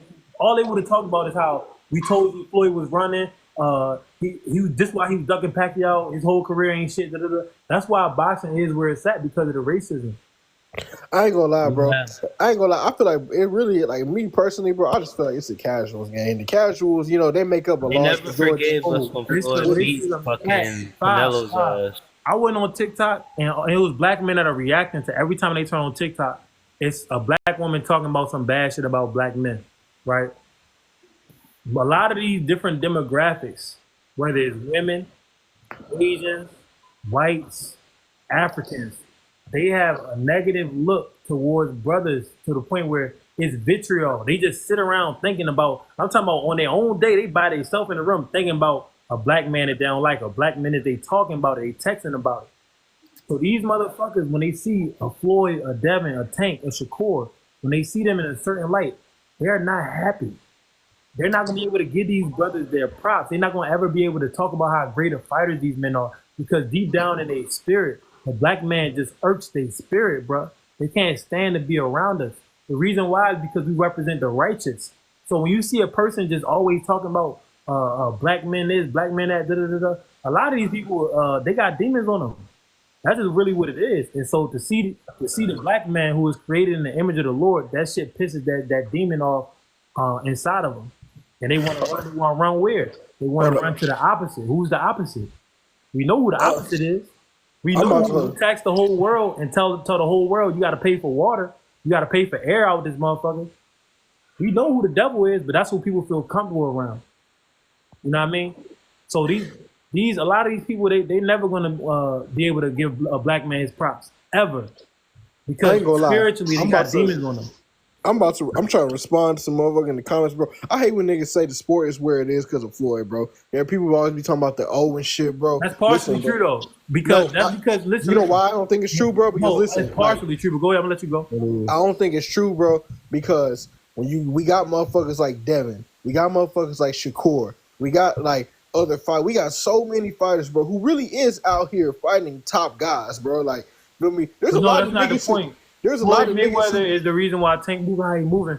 But that just happens for listen, that Tank is one of the biggest stars in the sport. But that happens when you get great. After Michael Jordan, everybody was looking for the next Michael Jordan. Right now, after Stephen Curry, everybody wants to shoot threes. That's just called being great. When somebody is that damn great and transformative, when they're done, the sport is left in a state of limbo for years.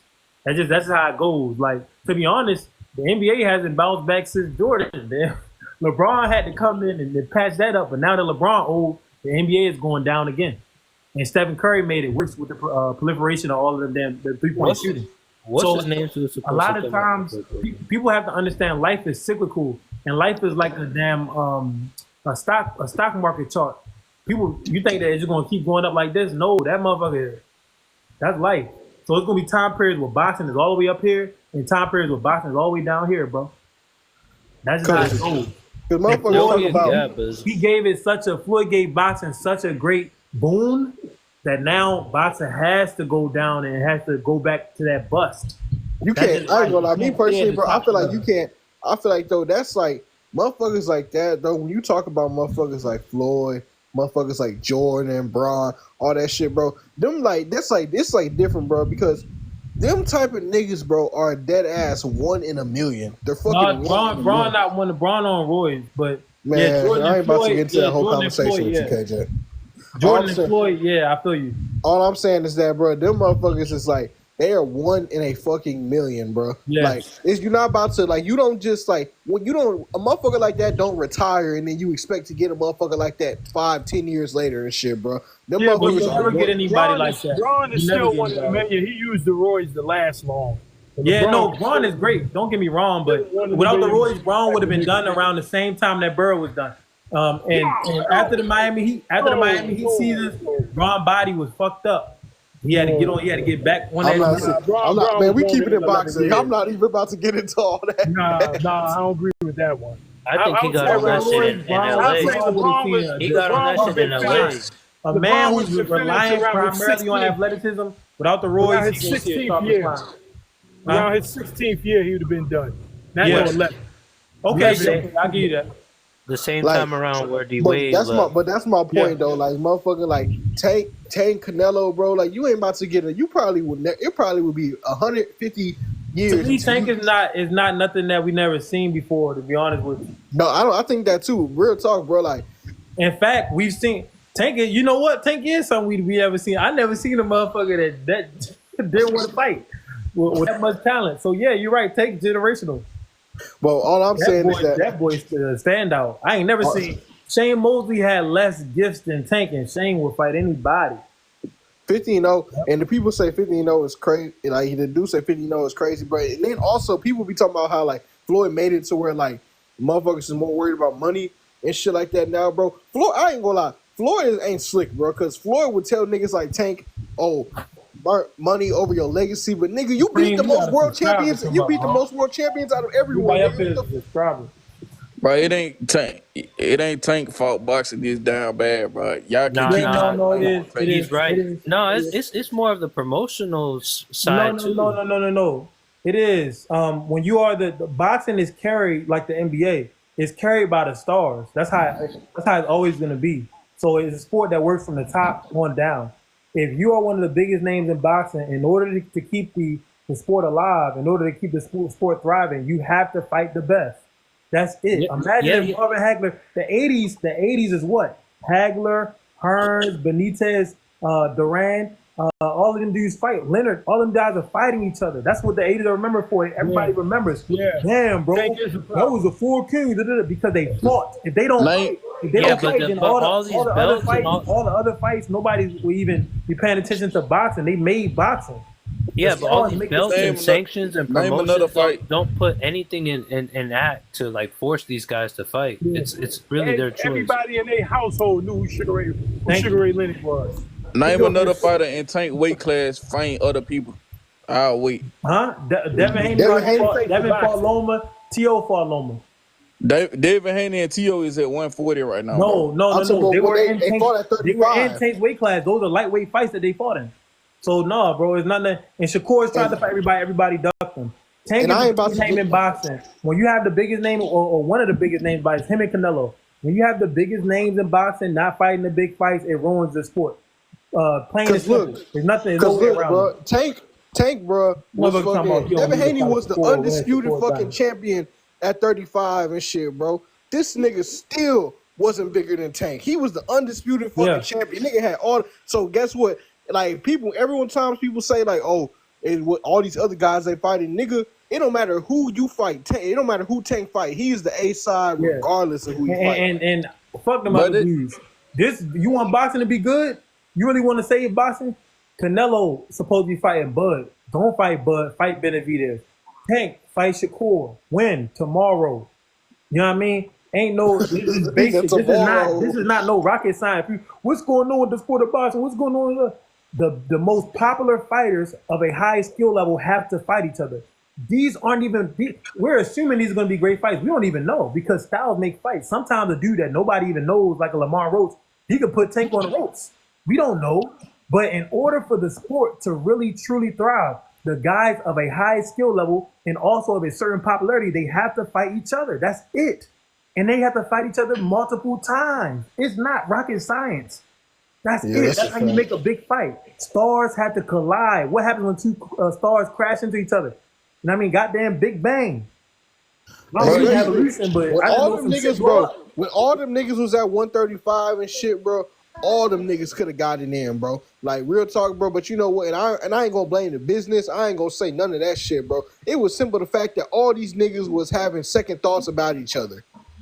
Let me tell you something, Fi. Let me tell you something.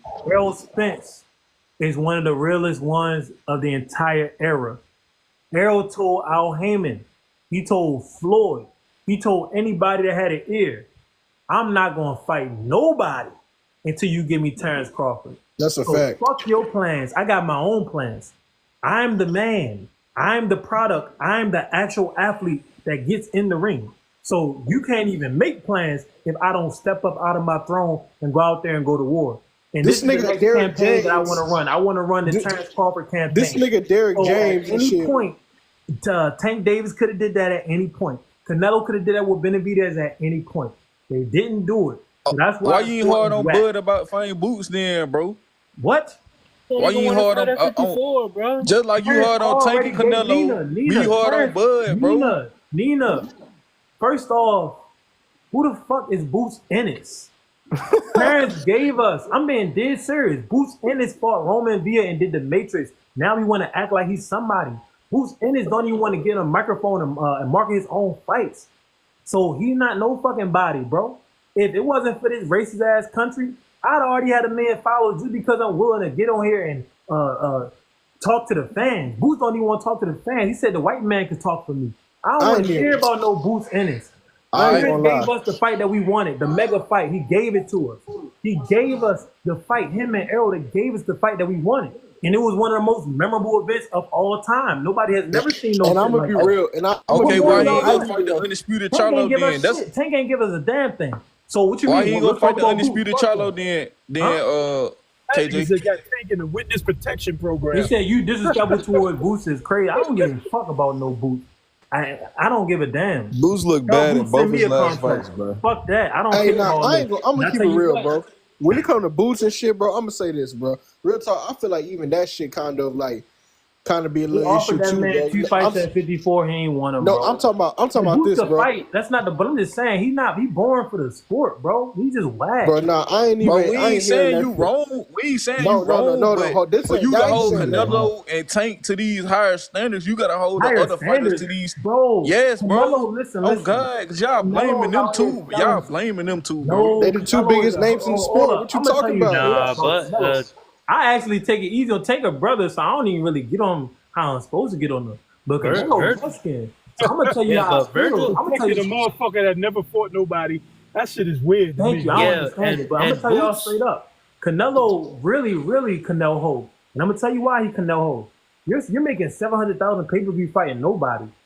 That means at any time you can fight Benavidez and make over $1 million at any time, and you don't want to do it because you're afraid that you're gonna lose.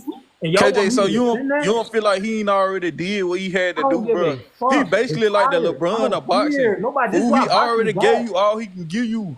No, this man that gave you all the fights he can give you. It's about time for Canelo to take an easy fight. Floyd was about time. Canelo been taking easy fights for years, bro. 36 years old. Hold up, bro. Hold up. 36 years old and fought Canelo, bro. You talking about Canelo didn't give us all he could give us. Canelo, he didn't give the fuck that. But then he should retire. You gave everything you could give. Get the hell out of boxing. Or relinquish your belts. Nobody. I don't even know why these people. Our bodies are not. Listen, if it wasn't for the Mexican fan base, bro, it'd be nothing. They want to suck him and fuck him so bad that they don't care who he fight. They don't care who he fight, and they keep supporting that bullshit. This is all I'm saying, bro. He's miles high, bro. Floyd ain't had that many fights as Canelo had right now. Canelo right now had more fights than Floyd at 36, bro. We don't care about Canelo is also lost. That's miles, bro. That's the same thing, just like a car, bro. He lost way more and took steroids. KJ, I'll tell you straight up, bro. If I go out here and I fuck the cow that jumped over the moon, just a bunch of big bitches and a bunch of fives, nobody gonna call me a player. You can only have 3 girls, but they all 10s. They gonna say, "Yo, he bagging them." I can bag 100 girls, but they all 5s and 4s. Nobody gonna give me no props. You talking about Canelo got more fights? Who the hell he fought? Farmers in Mexico? Come on, bro. Canelo was also on that shit. I'm not a meat rider. I'm not saying KJ you a meat rider, bro. I ain't never call you no meat rider. You keep challenging. No, it was somebody in the comments. No, they messing up my words, bro. I'm saying, bro, if you gonna hold them 2 fighters accountable, you gotta hold everybody accountable. Like it just ain't them. It just ain't their fault, bro. That's all I'm saying. No. You gotta understand, Nina. You gotta understand. With great power comes great responsibility, bro. Like me, if I'm in a position of a Tank or Canelo, listen to me when I tell you this. I train damn near every day of my life. I'm not running. Boots in it. Me and Boots could fight. I'm not gonna say, oh, Boots got all this experience. Boots got this, Boots got that. I'm gonna get the fans what the fuck they need to see. They need to see 2 men who are willing to get in the ring and show resistance, willing to get in the ring and try to take each other head off. 2 men that actually believe in themselves, that's gonna show some balls, some gumption. That's what the people want to see. Don't nobody want to see no fight where it look like one man got too much of an advantage. Don't nobody want to see that. That's like bullying. You know what I mean? People want to see 2 men of great conviction, great spirit I ain't going there. gonna lie, bro. Like real shit, bro. That's exactly how it be, bro. Like real, if you like, that's why, nigga. I swear to God, you can't put me on no level like that. Because if a nigga get on this motherfucker, or let's say I'm in that position, bro, and my promoter or somebody come to me telling me, yo, this nigga been calling you out. This nigga think he can beat you. Like, bro, fuck all that mileage, fuck all that other shit. Like, this nigga think he could beat me. Okay, we gonna see. We gonna see about that, bro. But the problem is, bro, a lot of niggas, bro, like they be on that shit like I'm tired. I don't want to do it. It ain't No, really the worth problem nothing. is a lot of people are scared, bro. If Supreme want to come up, he can subscribe like everybody else. Listen, stop. These people are afraid. I know that. That's what I'm saying. Canelo, so what? Canelo, Benavidez beat your face in like a pepperoni pizza, bro. If he had you looking all fucked up, so what? Mario Barros he be getting his shit all fucked. That's the real Mexican warrior. Mario Barros is the best thing that ever happened to Mexico. Every time I see him, his face lumped up. Every time I see him, but he ain't not ducking. At least he going out there. He taking that ass whooping. What did you do to the sport? That's David Benavidez. I'm just saying. Hold on, you said Mario Barrios was the best thing that ever happened to Mexico? Yeah, if you call him, if you put Mario Barrios out there, he gonna go fight.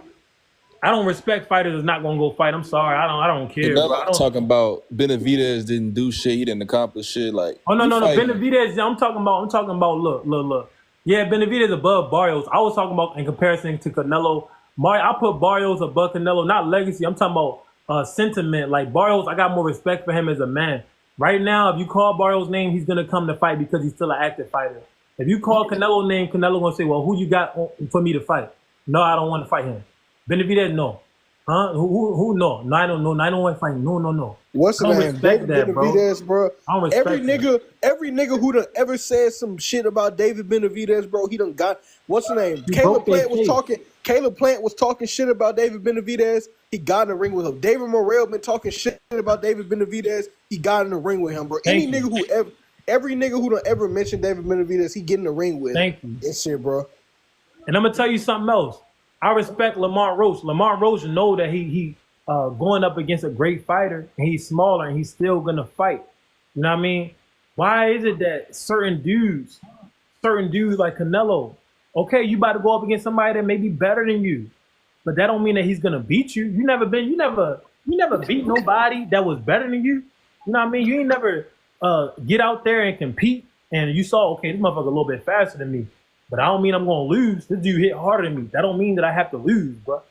So Canelo, he really acting like a hoe, and can't nobody grab onto that. And I ain't gonna lie, when it comes to Mexico, y'all talking about respect. Fuck all that, bro. I be trying to tell this to my coach too, because they be like, "Oh, Canelo has done it." Fuck that. We want to see men put it out there, because in life, in order for you to accomplish great things, you have to risk things. You have to sacrifice. Even in the Bible, you gotta sacrifice, bro. In order for the Lord to take you serious, you gotta fast or some shit. You know what I mean? And I ain't gonna lie, bro. In the mountain for 40 days. You gotta do something different.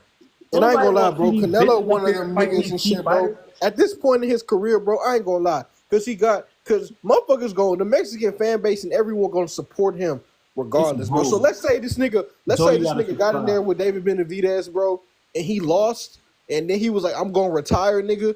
I ain't gonna lie, nigga. That doesn't really do nothing to your legacy, bro. It really doesn't. No, it would. Only reason why it's not gonna be good for his legacy because he's gonna get stopped. It's not gonna be nowhere. I'm telling you.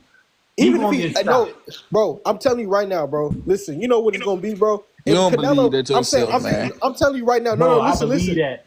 No, I believe that too. But listen what I'm saying, bro. I promise you right now. Let's say Canelo and David Benavidez fought tomorrow, and David Benavidez stopped him, bro. And then in the announcement, and then after the ring announcement, after the fight is over, Canelo got on that motherfucker and was like, "You know what? I'm gonna retire. I think I'm done. I don't think I have the heart for this anymore," or some shit. This nigga's gonna get a fucking standing ovation. He is.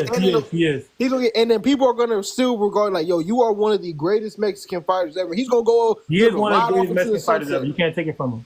Like, you know what I'm saying, bro? Like, so even if he lose, bro, it's like, nigga, you lose. Okay, and we already know this. Why he gotta fight the best then? Since we already know this. Since he already gave us everything. Listen. Why he gotta give us more? I'm not understanding. Right? You're a boxer, right? I don't understand. When I don't want to prove myself no more, I'm done. Like, I'm not running no miles no more. I'm not hitting no bag no more. You're supposed to have some type of ego.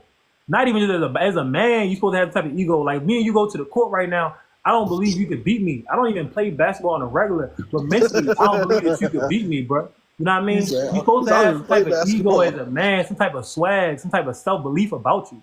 When these men who supposedly I'm supposed to bow down and kiss their ass like how their fans do, when they show me that they don't have no more faith and no more belief in what they can do, bro, they off of the radar, bro. They done. They cooked. Fuck out of here. You don't believe in yourself? You don't believe in yourself? You think I'm gonna believe? You think I'm gonna put a dime on your ass? No, that's a fact. That's where it come with boxing, bro. That ego gotta kind of get to you, bro. Like, feel me? If a nigga, like I said earlier, bro, if a nigga come to you saying, he can beat you, bro, you supposed to be like, okay, yeah, this nigga drunk. Like, you tripping. Like, it ain't happening. Feel me? And guess what? If you lose, bro, especially a nigga like Canelo, if you lose, nigga, okay, bro, it's fine, bro. You going to the Hall of Fame regardless. They just robbed. Jalil Hackett just got robbed, and I bet you he don't quit. And they robbed him. I watched the fight. I didn't even get to watch the fight. I'm gonna ask you this one more question. So, do you feel like Bud Crawford? Do you feel like Bud Crawford gave everything he can give to the sport and he can retire? Bud ain't got to give us no more fights. But guess what? Do you know Bud is in talks with fighting Canelo? So even right now, Bud's still trying to challenge himself. Canelo, matter of fact, that was perfect that you brought up Bud. Bud really don't have no business in the ring with Canelo. But Bud still trying to challenge himself as a man 38 years old. I just seen a video the other day. Bud Crawford caught a damn chicken talking about, I had to show him I still got it. His country bumpkin ass is still getting out there and doing them grueling workouts, bro. He still want to challenge himself. That's why he's trying to fight somebody that's way bigger than him, somebody that nobody's really giving him a chance to beat. Bud not even supposed to have the opportunity to fight Canelo. Canelo's supposed to laugh at Bud and say, listen, man, you too small. I got bigger fish to fry. You see that young boy Benavidez? I'm about to go handle him. So you actually proved my point even better, Nina. Thank you. That's a fact. I ain't gonna lie, that is a fact. Because at 37 years old, 38 or whatever, bro, this nigga is still trying to go up in there and fight and shit Canelo and shit, bro. Because Bud, if Bud fight Canelo, win, lose, or draw, he could hang it all up like, damn, I cleared out everybody at 140. I ain't do much at 35, but I knocked some people out. Cleared out everybody at 140. Knocked everybody out at 47. Beat a world champion at 54, and then I jumped up and I beat Canelo Alvarez. Bud gonna be sitting on the throne, and to his right or to his left, he gonna be looking at Floyd Mayweather, whether people like it or not. You wait, whoa, hold on, KJ, hold on.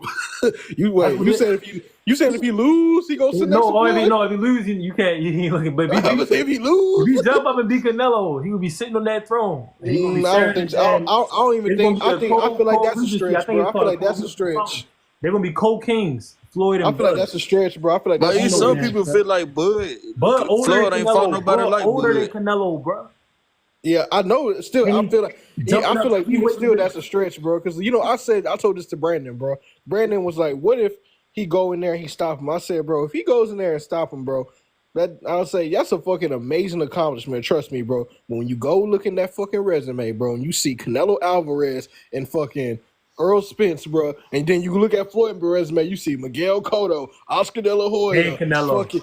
And Canelo. Yeah, you're right. All them niggas. I'm gonna change it. So when Floyd's sitting in his throne, Bud Crawford gonna be in his court. He gonna be one of his damn. He be one of the people in Floyd's court. That's how I'm gonna say it. But like I'm saying, that right there would still even be history in the fucking making. Like, nigga, you jumped up and beat this nigga, and people gave you 0 to no chance. I told everybody he's gonna win.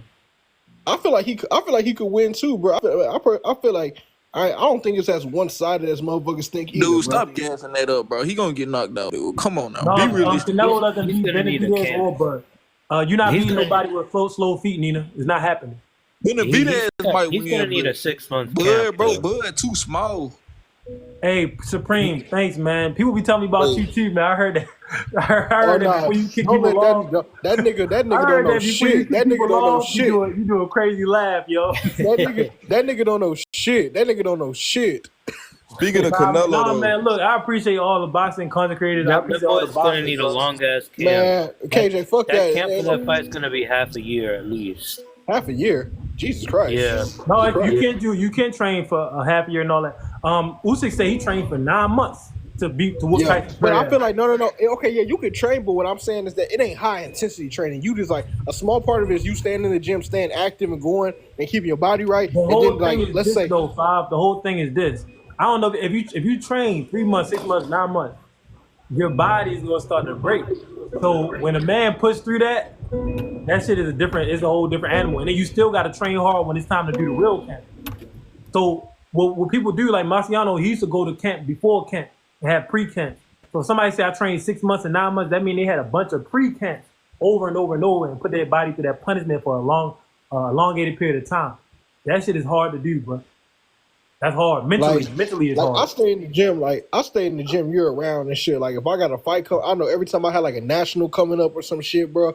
Like I started training like high intensity. Like the training got more serious like 3 months out or some shit, or 2 months. That shit. That's when the training got like. But staying in the gym year round, you could definitely train though. Like, feel me? I ain't saying that because niggas stay in the gym year round. No, not most fighters don't. I feel like, bro. I feel like if you fucking anyone who say Supreme know more than me don't know shit either, cause this is the same nigga that got on here. And if you say that he know more than me, then you don't know shit. This nigga is the same nigga. This is the same nigga that got on this motherfucker and said, "What's the name? Triple G beat Marvin Hagler." We was like, "How you think so?" He was like, "I ain't never seen Marvin Hagler fight, but I know he go. I know Triple G go beat him." It wasn't Marvin Hagler. It was Aaron Pryor. He said, "I never see Aaron Pryor fight, but I know he gonna beat him." Nah, man, beating Aaron Pryor, you gotta catch Aaron. Let me say this. The brother do study the sport. So let's not sit here and talk him out and act like he don't study the sport. He do study the sport. The only issue I have, I think we all say some dumb shit sometimes though. It's just that he don't listen to nobody else. He just think what he say is written in stone. Hey, somebody do a laugh. Hey, Supreme, is it true that you hit him with a laugh before you cut him off? Yo, that laugh is crazy, bro. Yo, that shit throw me the fuck off sometimes. They said Supreme. Don't sit here and act like he don't study the sport. He do study the fucking sport. He studied the sport. Okay, I'll say he studied. Supreme know his shit. He think can't nobody beat Devin. Devin Haney. Oh yeah, I remember. Yeah, Supreme know his shit shit though, but I like that nigga think Devin Thanos, boy. Oh god, hey, he do, because I remember that nigga used to get on that motherfucker talking about some Devin stopping this nigga Tank. Because even I don't think Devin can stop Tank. Devin will have to outbox Tank. He not stopping him. Tank got such great punch resistance, bro. Like that shit, bro. His punch resistance is up there with the best. You don't know how mad that shit make me, bro, that them niggas never got into it, that them niggas never fought, bro. Because me personally, bro, I feel like that shit, this is me personally, bro. I feel like Devin, he could get a couple rounds off of Tank, bro. But once Tank start punching this nigga, bro, in 8-ounce gloves, nah. Bro, Tank started punching Barrios. Barrios was around for 11 rounds, bro. He dropped that nigga twice. This is the word, and Barrios got up. Just like Tank got up against Ryan. But Tank also, KJ, let me say this. Let me say this, KJ. Let me get this off, bro. Look, listen. Tank said it himself. At 140, I felt slower. I was not comfortable. Even training at that weight, I felt slow. And everything at 140, he said it was heavier. Every hit that he got hit with felt heavier. That's why he doesn't want to be at 140. Those was his words from Mario Barrios. Yeah, but can I also say this, KJ? First off, Mario Barrios really a 147 pounder. Second, Mario Barrios. No, I'm saying, but Mario Barrios got like more fucking like, as far as, I'm not talking about like skill wise, I'm talking about like physical abilities. Like Mario Barrios tall as fuck. He got long ass fucking arms and shit. What's the name? But he not crazy tall. The same frame as Mario Barrios, but better feet. Devin Haney's like smaller than Mario Barrios and shit. And he got a shorter. Mario's 6 foot. Barrios like 6 foot. 6 foot. Damn. I didn't know he's that damn. Supreme do not bring up Rolly no more, nigga. Tank beat Rolly ass and Rolly thought he won the fight. Huh? He said Tank beat Rolly ass and Rolly thought he won the fight. He said Rolly got off on Tank. What? No, Rolly landed some good shots on Tank. You know how I know? Because when Rolly was fighting Pitbull, Tank was actually rooting for Rolly. And Tank was saying stuff like, I know Pitbull feel that shit because Tank felt it. So nah, you know what, bro? I ain't gonna lie. Tank, he a nigga who boxes, but he's like a casual boxer. This nigga thought that fucking I know what you're talking about, KJ. He thought Rolly was gonna win because he said Rolly hit harder than Pitbull. And he said the same shit about Early Bud. The thing is though, Rolly could have beat Pitbull, but you need Tank don't understand like you said, he's not no boxing connoisseur or nothing like that. So he don't understand that what he did to Pitbull was amazing. He got in there with a truth machine fighter and was able to outbox the man with one hand. That's amazing. Tank just wanted his win against Rolly to look better. To do that. Rolly can have all the power he wants. Rolly don't have none of those other ingredients to be able to cook up the cake that Tank cooked up against Pitbull Cruz. Tank said it himself. Rolly is a dumbass fighter. Yeah, he said it himself. The only reason why he respect Rolly is because he got in there with Rolly and Rolly hurt him. So when you get in there with another man and you feel his punches, it's going to be mutual respect. That's just what it is. Nah, like, but there been niggas though, but that's a fact. There been niggas though who I got in there and sparred, nigga, who real life they have no skill whatsoever, but them niggas hands feel like fucking boulders, nigga. Yeah, and they hurt you. When somebody hurts you, bro, they get the respect. Like, you know that skill wise, like, yeah, this dude can't hold me, but you like, damn, why do you hit so hard? Or, you know what I mean? Why is the dude so strong? After the fight, Tank gave Frank Martin his props for being just physically so strong. Bro, you can look, see that Frank was physically strong, especially early on before the body punches got to him. He picked Tank up with one leg.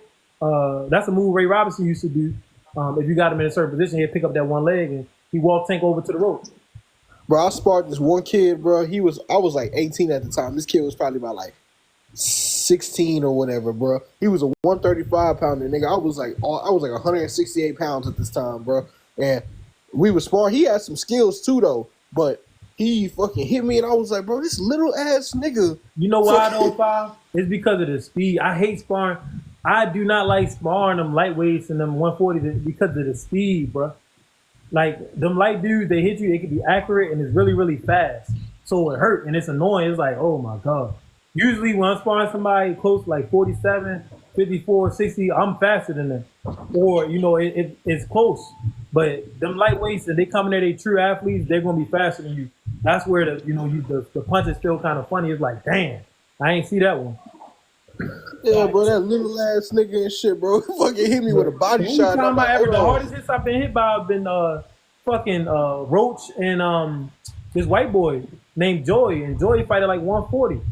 Like, all the big people that I sparred with, 168, light heavyweights and shit like that. My one boy, he, you know, RIP, died. He was killed, but he fought at cruiserweight, bro, and sometimes heavyweight. This man tried to knock me out on multiple occasions. It did not hurt like how the lightweight punches hurt, bro. I don't know why. Bro, I be telling niggas that, bro. I be telling niggas, you would think, yo, niggas don't think because a nigga just bigger than you that this nigga hit hard. Yeah, it's about if they know how to transfer that weight and timing. A lot of times, the heavyweight dudes, they're too slow. So it's like, you see the shit coming from a mile away. Like, yeah. I was telling you. He said speed make you feel shit. Yeah, speed make you feel shit, bro. Speed is power. Speed is power. It's sharpness, bro. That's really why. Like, I think Bud also is like physically strong, bro. But like, I feel like that nigga hit hard because like he's just sharp with his punches, bro. Like, sharpness, bro, beats like when you super sharp, bro, and super crisp with your punches, bro, and real accurate and shit, bro. That shit will feel like a nigga's hitting you harder than you think. I think Bud is both, but also he's just a great athlete. Like, Floyd was sharper than Bud, but Floyd didn't hurt people like how Bud hurt people. Floyd was more accurate than Bud. Floyd was hitting people pinpoint accuracy, not even dropping them.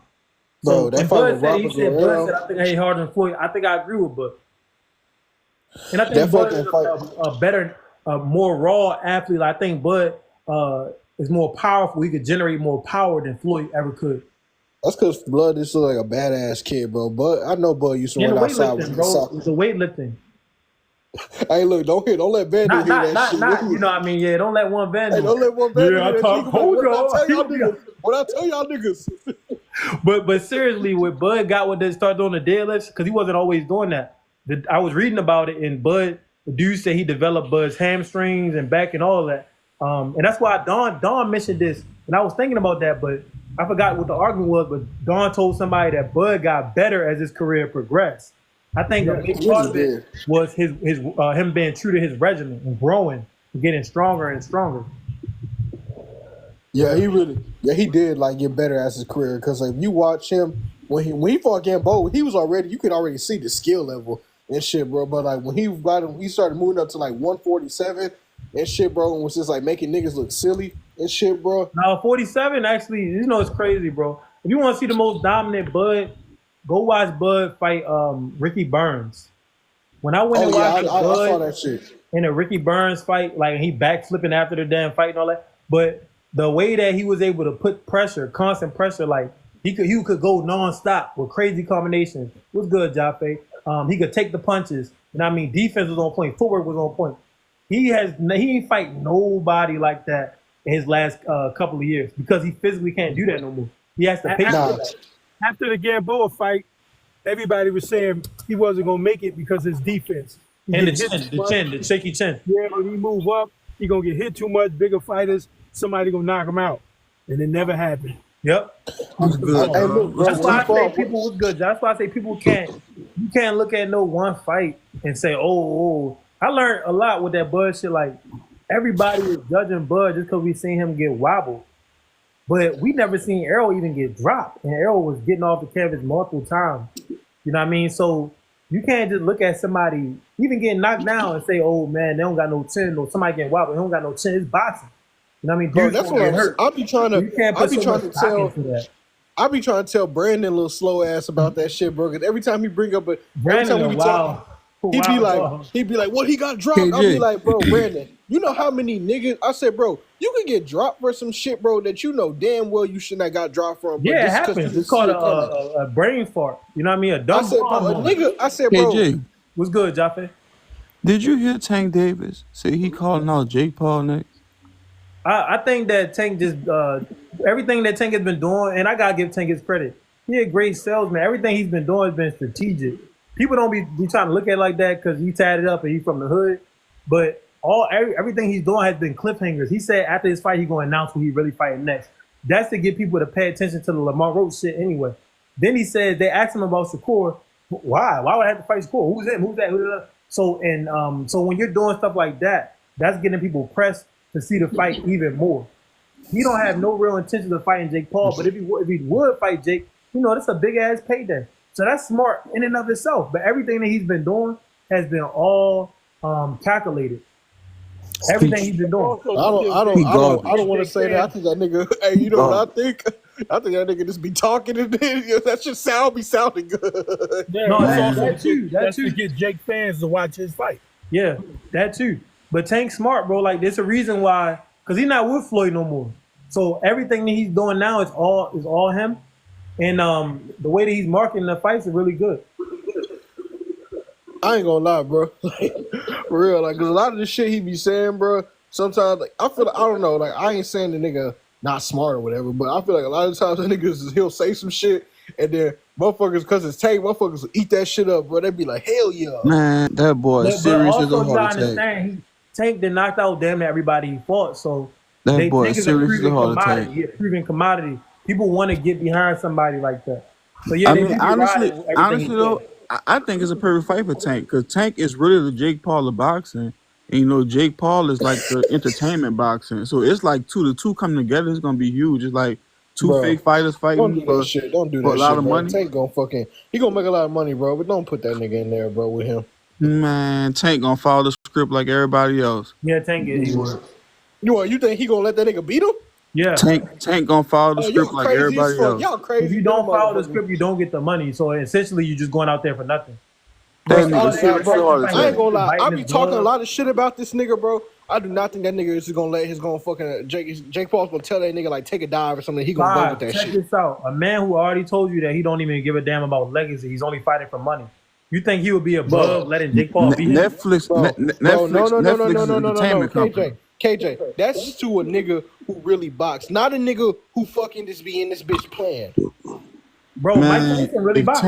If Tank Davis fights Jake Paul, fossil fuel, nigga. It's gonna be a trilogy.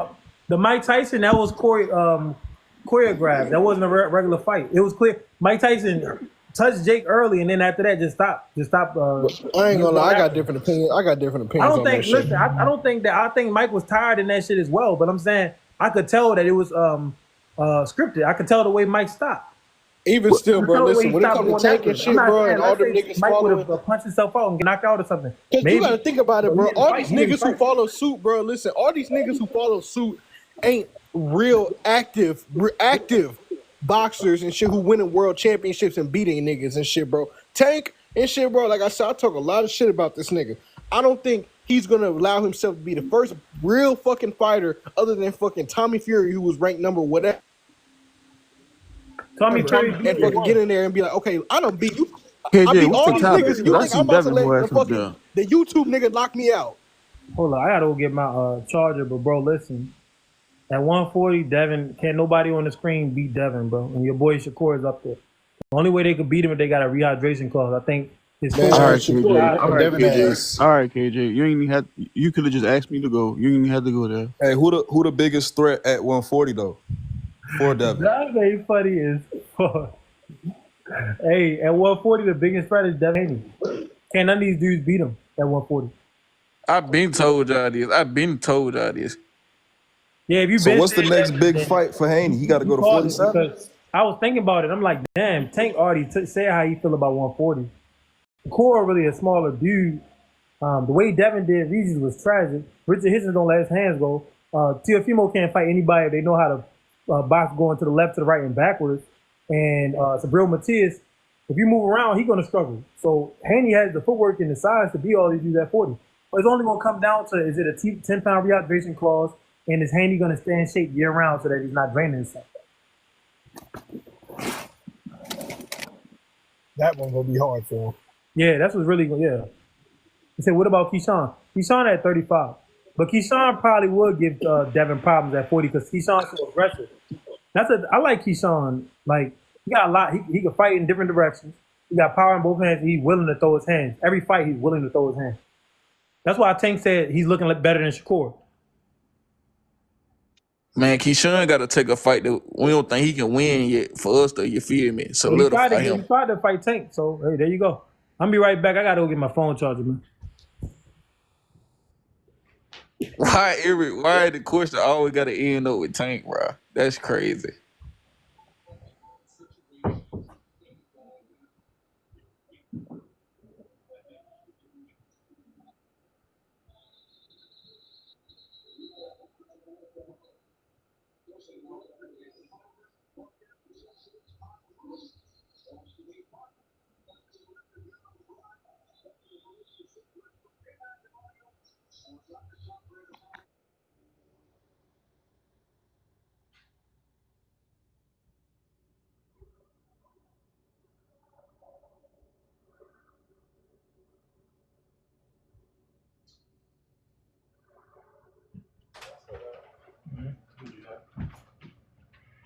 Back, fellas, I'm back. What's up? What's up? Yeah, hey, Scatter, whoever you think can beat Devin at 140, please leave a comment in the chat, bro. Yeah, if you think somebody could beat Devin at 140, I think Keyshawn probably could do it. But other than that, I don't see it. Styles make fights, and a lot of the fans nowadays, they truly don't understand that. Like, they hear a name and just want to run with a name. The Styles make fights. Could Ryan beat Devin at 140 without Osterine? No. Hell no, because he's going to get tired. Hey, I can't agree with you on that, bro. Nina, Ryan, without Osterine, he doesn't train enough for him to go 12 rounds. He just doesn't. Let's say if Ryan Garcia actually train this time and he make weight. Listen, you can't do the let's say this, let's say that. Ryan has shown over and over he's undisciplined.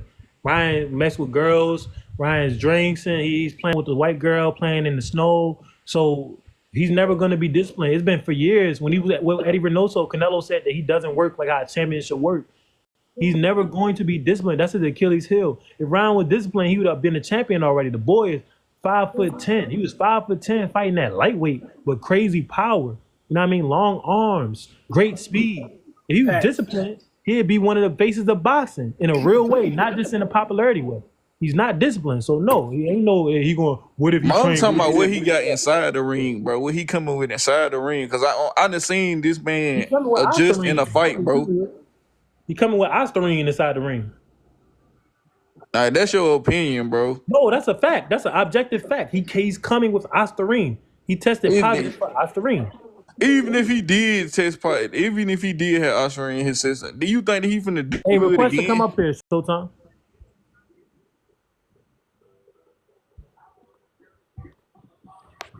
Man, how long till Shakur go to 140?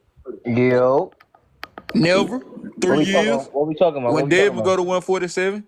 We talking about Devin Haney. I think Devin Haney is Teflon at 140, bro. I don't think nobody could beat him because the combination of the footwork and the size. I don't think nobody could beat him. Yo, and the only man who he got demolished, right? So his mentality and the way he fight is gonna change totally. So he's not gonna be the same fighter. But how can you say that? Because we've seen hold up, Showtime. Rayo Valenzuela got demolished, and he's a world champion right now as we speak. Yeah, y'all making speculations. We only deal Rayo with facts. Valenzuela got demolished, brother. and he is a world champion right now as we speak. That's a fact, but he's Mexican though, bro. Niggas don't really care. Being a black fighter, that shit You're take a right. toll When you on you, Mexican, bro. you could bounce back. You're right, but we've seen black fighters bounce back more than plenty of times. Muhammad Name Ali, him. the first fight. Name the new era. We not in Okay, 1990s no more, bro. We in the. I'm saying names that who wasn't the bounce back. 90s, but I feel you. So you coming in live as a bitch. Hey, okay. A fighter who bounced back multiple times and became undisputed world champion in a new era. Jermell Charlo, brother. Jermell Charlo lost multiple times and bounced back. Jermell Charlo lost to what's that motherfucker name? That bald head. Jamal? Super bad. He lost to Tony Harrison.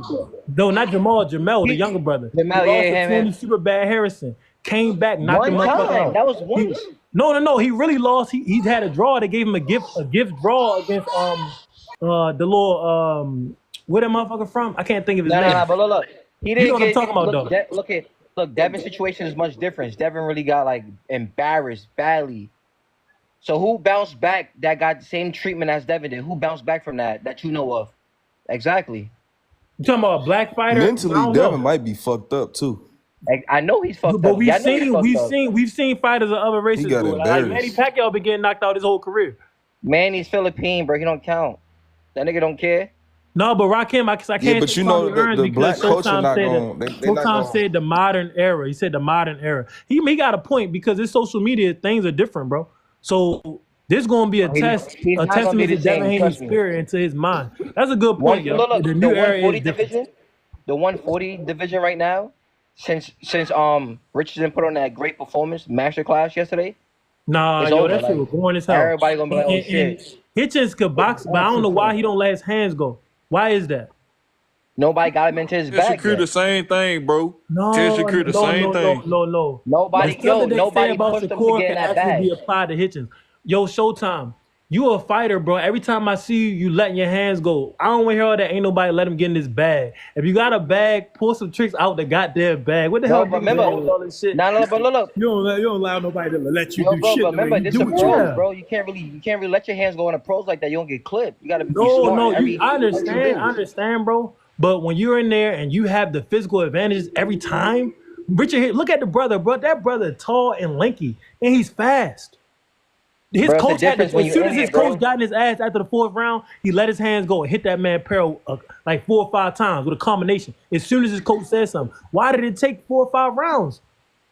Shakur do the same thing, except it take 11, 10. You gotta capitalize. You gotta download data. I already know about download. I feel that, bro. Hey. When Showtime, this man Richard Hitchens, bro, the body that the Lord gave him, he's supposed to be demolishing shit. He way too patient. He don't never bring the fight to nobody. He always waiting to counter. Always. Hey, I agree with KJ, bro. If you got a physical advantage, use that shit, bro. Don't play no games in that range. That man, bro. You gotta understand, bro. It's different, bro. When you actually in it with a nigga that you don't know, you don't know what he's bringing. You're gonna be cautious. I feel you on the cautious, bro. I'm just saying. Right, look, you've been in there. You've been in there with Richardson Hitchens. You've been in there. You know the type of talent that he is. Every time I see this nigga, I'm like, bro, it's no way that he's not getting these dudes out of here. You don't even gotta knock him out, but he has a speed advantage and a reach advantage in every fight that I've seen. Why the hell he not tapping these dudes up? Did you see? Look at this right here. The one that's talking right now. You fought Antoine Dorm, right? Yeah, he cool. All right, so boom. So I'm talking to a nigga who actually been in there, right? So now look, if they give you a contract right now to go fight Tank Davis. Let's say hypothetical, it's an example. They give you a contract right now to go fight Tank Davis right now. You gonna let your hands go? Bro, or you gonna be I can't speak for no other man.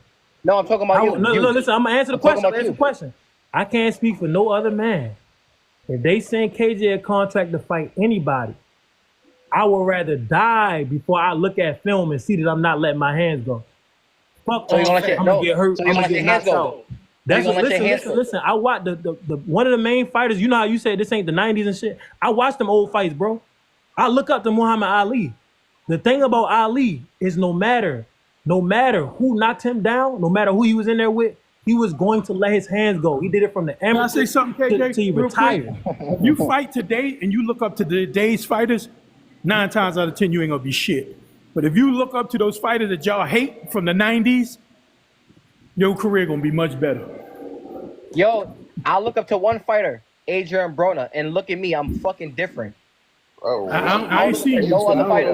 No. Showtime. I don't look up to no other I'm just fighter. saying that. I'm just saying he asked me a personal question.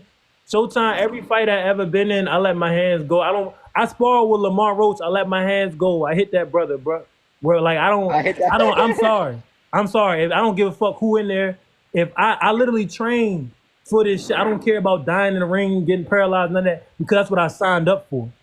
So you can say Tank Davis, you can say Stank Davis. If they put me on a contract, I'm coming in there to hurt a motherfucker. That's it. In the comments, bro. Tank in the comments. Fighter. That's what you call a throwback fighter. He said, who in the comment? These niggas today ain't shit to me. I'm sorry. Fuck. All I know is no. All I'm saying is, bro, Richard Hitchens. I hope that brothers come across this video. They said KJ getting knocked out with that mindset. It's gonna be what it's gonna be. I'm sorry. Look, if Marvin Hagler thought like a lot of these dudes, you wouldn't have beat.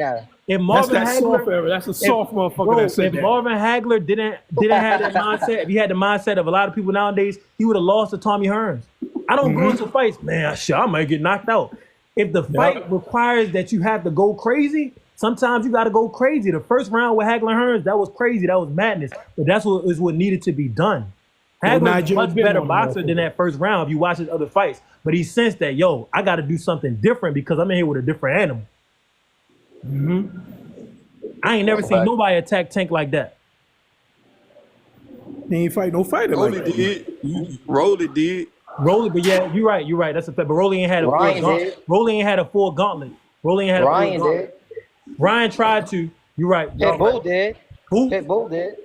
Pitbull did, but they ain't had a full gauntlet. The only way you could beat Tank, you got to be great because Tank is great. It's just that Tank don't want to fight the people that we want him to fight. But I truly believe the only way to beat him, you have to be great yourself because I think he's great. But this is my main point, though, Showtime and everybody up here. I think Richard Hitchens is one of the most blessed boxers in the world for his physical dimensions. And I don't think that he be using it. Every time I watch him fight, the brother don't let his hands go. And I understand that he's a slick fighter. Like, he's not coming in there to really wreck shit. But I think he's going to have to change his mindset as he goes up. Because, he didn't want to fight Sabril Matias, right? Because the 10-pound rehydration and all of that. And he said, you already know how Sabril was coming, so I didn't want to fight him. Yeah, honestly, I don't blame him what he did. It was smart. Now look, I understand that. I understand because now look at the position he's in right now. Just by where thinking Hitchens fighting out of? He fighting out of my home? Brooklyn. Yeah, Brooklyn. Hitchens fighting out of New York? Yeah, Brooklyn. Yeah, I'm from New York. I'm talking about Hitchens. He from So Don. Showtime is you gotta go check him out. He could fight. Yeah, Don. Look, everybody, look. Don think I'm a regular nigga. You're a regular. No, he's good. But Don not a man. So even if you was great, he's not gonna treat you no different. I'm just telling him that you. Yo, appreciate. Look, yo, Don. Any nigga that you think could put belt on me, I'll put the belt on him right now. Yeah, okay. That's not what I'm saying. Don from a different era. Don, like, look, man, win that championship. I don't go with that talk shit. I go with show. I don't go by talk. But Don, you gotta go to that page. Showtime could fight. Check this out. Man, check this out. Man. I was about to say, what was I saying, yo? Man. I forgot. I ain't gonna lie. But I was talking about letting hands go. All I know is Hitchens could be way better, bro. That's all I know. He could be way, way better. The fight with Sabril Matias. That's what I was on. Sabril Matias, bro. He wasn't comfortable making weight. I understand that. You don't want to fight. And he said it himself, he already know how Sabril coming. So he wanted to get comfortable with the 10-pound rehydration limit. But with his current style, he does not throw enough punches for him to beat Sabril Matias. You had to get a stoppage. You had to get a stoppage, bro. Or box a shot at him. Yeah, or box the shit out of him. But even Liam Pearl didn't even beat Sabril Matias. I went back and watched the fight. That's not no. He did. I don't know, yo. I watched that fight. If anybody else was fighting like that, all that hugging and moving backwards and getting hit, they would have lost. You know what he did? He'll throw a full punch, grab him, kept doing it. And Matias was working his hands the whole time. Even when Pearl wasn't punching, Matias was punching and landing. When Pearl was trying to block, Matias was punching and landing. The only reason, bro, they were trying to, to rob. This is how I know that Matias won that fight. How the hell did the judge score the fight 117-111 for Pearl last night? Pearl got his head boxed off. I'm telling you, they was trying to market that he did not really beat Matias, bro. He was in survival mode all the last 4 rounds of that fight. I went and watched it. I was like, damn. But they wanted Pearl to fight Kambosos in Australia so bad, but Pearl wasn't good enough. Oh, my fault, Brandon. Damn. And yo, they wanted Pearl. Hey, Showtime, you ass. What? Man, come on, Brandon. We have real talk up here, bro. Yeah, Brandon, yo, get this kid out of here if I catch a battery charge. You ducking. Nah, that's my man. Brandon, my man. Yo, get him out of here, though. No, hell no. He's young boy. He's not about to be on no dumb shit. He's not about to be on no dumb shit. That's why you won't be dying because you ducking smoke. Brandon, listen. We talking boxing right now. Y'all could do the beef on your shit. My fault. Right now, I'm just saying this, and I'm gonna move on. I think if Richard Hitchens let his hands go, nobody gonna be able to fuck with him because he's so fast and so accurate. If he doesn't let his hands go, he gonna lose to people that he don't got no business losing to. That's my final say on it. And also, you can't be cautious at the championship level. You can't be too cautious because you gotta take the fight. I watched Floyd do it. I watched Canelo do it. I watched Tank do it. You gotta take the fight, bro. You can't just I don't want to get hurt. You're not gonna win when you get in there with certain people with that mentality.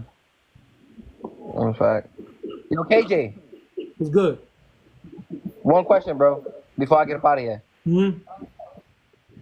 All jokes aside, like, I know you believe in God. I know you believe in all that shit. I know you're a student of the boxing game, right or right?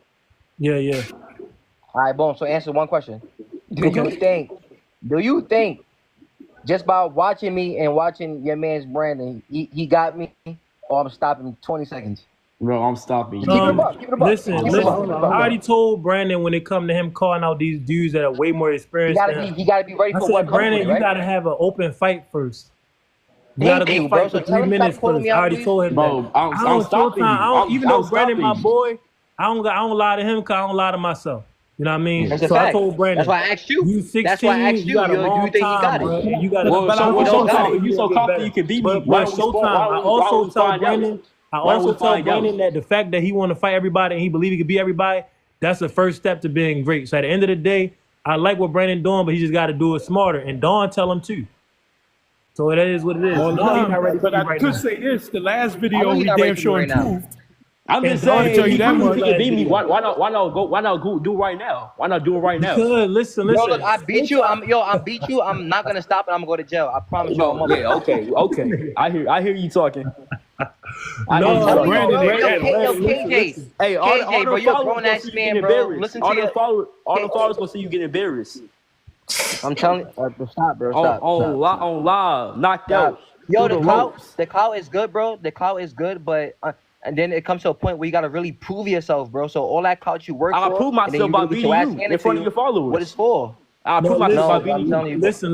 Yo, bro, I love this shit. Yo, I love this shit. I really grind every day. That's the whole thing, Brandon. Yo, look. But you still fighting 2-minute fights. You haven't even reached a certain level of grind yet. Once you fight open, it's gonna force you to be like, damn, I gotta run more. I gotta do another sit up. Not even because of the level of opponent, because the fight is longer. Yo, KJ, he don't know. He don't know what it is to really go up to. Yeah, KJ, let me say this. Hold on. Let me let my man Don. Showtime, I gotta let my man Don go. I know I'm from a different era, but remember, KJ, I never fought a novice fight. I went straight to open because I was in the army. Real nigga shit. Yeah. And say that just because Brandon is a novice, even though I think he need to work out a little more, but I did see his last video. He improved tremendously. Finally, I got to say that much, But I don't go with the 2-minute, 3-minute shit. It's only 1 minute because like I said, I never fought a novice fight. Yeah, but Don, this is the thing though. It's not even that. It's the fact that when you fight, you said you never fought a novice. If you had to fight a novice, then you would understand what I'm talking about. The novice fight is a different world. It's like female boxing. Dudes who fight for them 2 minutes, they do things that they would never do in a 3-minute fight. The pace that they fight at, they would never fight at that pace. I've been in this game for a long time. I'm only. That's what I'm saying when I'm saying that. I'm not saying that Brandon trash or something because he fight 2-minute fights. I'm saying before he start fighting people who fought open, he need to go fight open. It's only gonna make him better. Yeah. That's all I'm saying. Yo, look, I only fuck with KJ just because he fought Antoine Dorm, and Antoine Dorm was supposed to shot him out that fight, but this nigga proved me wrong. I was like, damn, right? So I seen that fight. So Wait, like, who damn, was supposed to shout me out? Dorm? Him. Because remember, you and Antoine Dorm got a little more like, a little more buzz out there. So obviously everybody gonna pick him to be the Dorm A-side, right? got over 100 more fights than me. Exactly. So who's the A-side? Antoine was salty and act like a hoe after the fight. And even when I made my video, I didn't talk crazy. I respect everybody that get in the ring with me, but I ain't like how he was like, nah, bro, I ain't with all that shit. It's boxing, bro. You gotta just take your W and get out of here. That's it. There's something wrong in yo. It's like we men, it's men that beat me before, right? Like really beat me, especially when I first started. I don't have no problem saying, yo, that man bested me. But if we fight again, I'm gonna get his ass. But I'm gonna everything that somebody do well. Antoine defense was crazy. Like I never seen nobody move like that in front of me. And I put that in the video, all that. This nigga come in the comment section bullshitting. After the fight, he was bullshitting. Ain't really want to give my props or nothing like that. I don't respect that, man. Nah, dead ass, bro. It's like, bro. Nah, I feel you. Great deep. Antoine, the way he moved his body and his timing, all of that shit was great, yo. I was like, wow.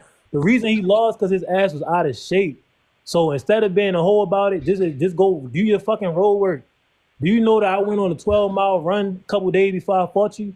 Get your light-skinned ass out there in that sun and do that road work and give me my props.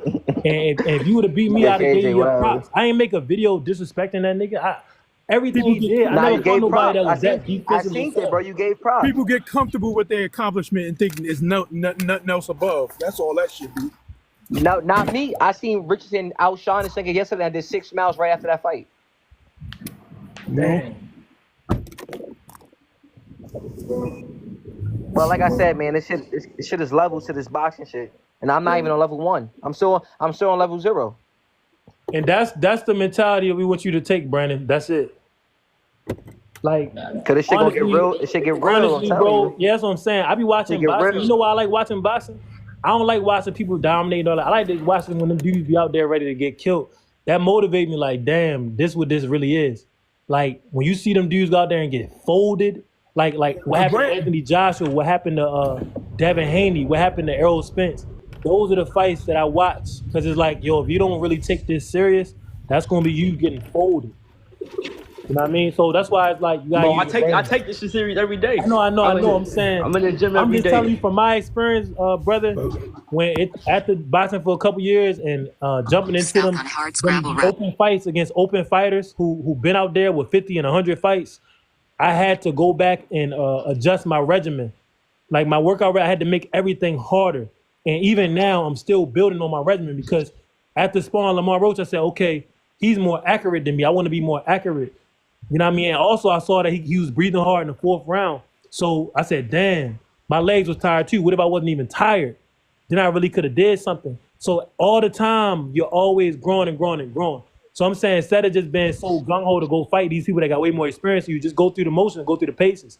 Get your experience. Yeah, you don't want to throw yourself out there and you gonna get embarrassed and hurt. That's what I don't think Brandon got embarrassed by nobody. Embarrassment is a choice.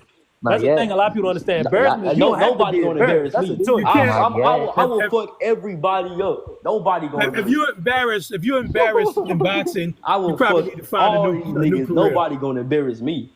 Yeah, you can't. Embarrassment is a choice. Like that's you making an agreement with the people around you that you gonna give a fuck about what they say. Yo, KJ, are you in the same gym as Brandon? Nah, he out in Texas. I'm in Maryland. Man, Brandon challenged me. Y'all worry about he challenged me. I'm 56 years old. What y'all worry about? Challenge who the fuck you want to challenge? No, I ain't say he should challenge people. I ain't talking about you. I'm not talking about you. Yeah.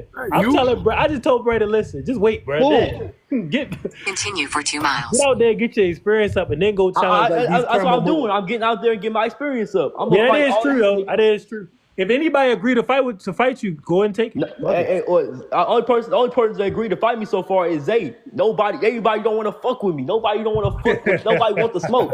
Nobody want the smoke. They don't want that shit. There's nothing when I get wrong in there with and I fuck them up, another fighter, they gonna go down. There's nothing wrong with that. Nobody want the I smoke. sparred with fucking pros back in the days, and they ain't beat my ass. They ain't embarrassed me. Nobody want it. Showtime don't want it. These other niggas don't want it. Melvin punk ass don't want all these bitches. They don't want the fuck. They don't want to fuck with me. KJ, keep it 100 with him. I'm gonna destroy him. He's a little kid. Then get in the ring, nigga. Stop the talking. Get in the ring. Yo, KJ, hold on. Let me talk. One time. Look, everybody, hold on. Get your ass in the ring. Showtime, I'm gonna tell you this though. I'm gonna tell you this. Yo, KJ, the videos that he be making, you do need to get in the ring with him, bro. Because Brandon, he be violating. So you get in the ring, give him 4 rounds, bro. Yo, KJ, I got you. Yo, KJ, you hear me? Yeah. This nigga, right? He calls me out. And he's across the world. Oh yeah. I'll come to you. So I'll come to New York. Why am I? Oh no, he said he come to New York. I'll come to New York. He said he come to New York. I'll come to New York. Tell him when he coming to New York. I'll come to New York. Where your All Brandon is saying is if he show up, just don't duck him when he show up. I'll come to New York. Where the gym? If he come up when you people be like, oh no, I'm not when you gonna fighting. come? That's gonna be a waste. And yo, KJ, I'm gonna see if I come March or March. Or is it May? March don't stutter, nigga. Just don't stutter now. Just Listen, man. Listen, bro. If y'all really want to do this, meet in between. Come to you. Oh yeah, Brandon, chill out. Hold up, relax. Meet in the middle. I know somebody in Atlanta that got a gym. That's about mid right there. Atlanta? Damn, Atlanta's too far. But damn, no, it's better than Texas. Texas is shit. Nah, no. He said he called me out. So when a nigga call you out, he supposed to come to your whole town, right? But no, Brandon said he will come though. So if he comes, only the thing. Don, be in his corner. Hold on. Be in Brandon's corner. Showtime. If he really comes because he made that long voyage, that's all I'm gonna say. Don't big time him, because niggas be saying stuff and then the person show up and I'm not sparring. If you really show up there and spar him, bro. No, I'm gonna spar him. KJ, you heard? I got you. We gonna see. Yo, KJ, look. When I spar him, and Don, when you see it, and KJ, when you do see the sparring, I'm gonna post it. Just don't be like, oh, bro, you should have. You know he was on your level. Don't do that. Nobody gonna say I'm not that. really Don, you don't know Don. Oh, wait, so Showtime. I don't want no bad feedback. Turn right I do onto not Lake want no Carolina bad feedback. Okay, I feel you, but Showtime, when I beat your ass on your followers, Yeah. Just pull up. I just want you to know. So he said March or May he coming. So boom, listen, bro. I got you. Listen, bro. You can save the age thing, bro. You heard that? Hold on, let me say this real quick. You can save the age thing because I was a Wilfredo Benitez fan. So we don't want to go with the age shit. Yeah. You know anything about that? He was a world champ. At 17, sorry about my GPS. What age? I ain't say nothing about age. No, I said you said he's a little whatever kid. happens. No. I said whatever happens. I don't want no bad feedback for the shit I do. Yeah, I get you. And when I beat your ass on your followers, I don't want no bad feedback either. Shut up. And I knock your ass through the damn ropes, nigga. I'm gonna knock you through the ropes. Shut up. You not on my level, nigga. I'm gonna knock you through the ropes. That's why you blocked me. That's why you blocked me, right? That's why you blocked me. That's why you blocked me, because you didn't want to smoke. You're green. You're a green fighter. I'm gonna knock you through the damn ropes, nigga. You fight like a nigga with a hoe. Talking like a hoe, nigga. I'm talking like a hoe, nigga. You're green. I'll beat the fuck out you. You's a hoe, nigga. No. Like a hoe right now. Brandon always I'll beat the fuck out you. I want to show KJ. I'll beat your ass in front of the followers. You talking like a hoe, nigga. You's a hoe. You fuck ass up. Fuck ass nigga. You's a hoe, nigga. Shut up. You bitch ass nigga. I'll knock you through the fucking ropes. Shut your ass up. Embarrass you in front of them followers you got. Shut your ass up. Yeah, you don't want to fucking smoke. Right now. You don't want to smoke with me. You don't want to smoke with me. You's a bitch. You's a bitch, nigga. I appreciate y'all brothers, man. Don, Nina, and for people who don't know, Nina, Showtime, and Brandon are all boxers. All of them. And Don is a former boxer. Man, DJ, goddamn. Oh, DJ, you box? Yo, I don't think Don. I appreciate the box community that we got, bro.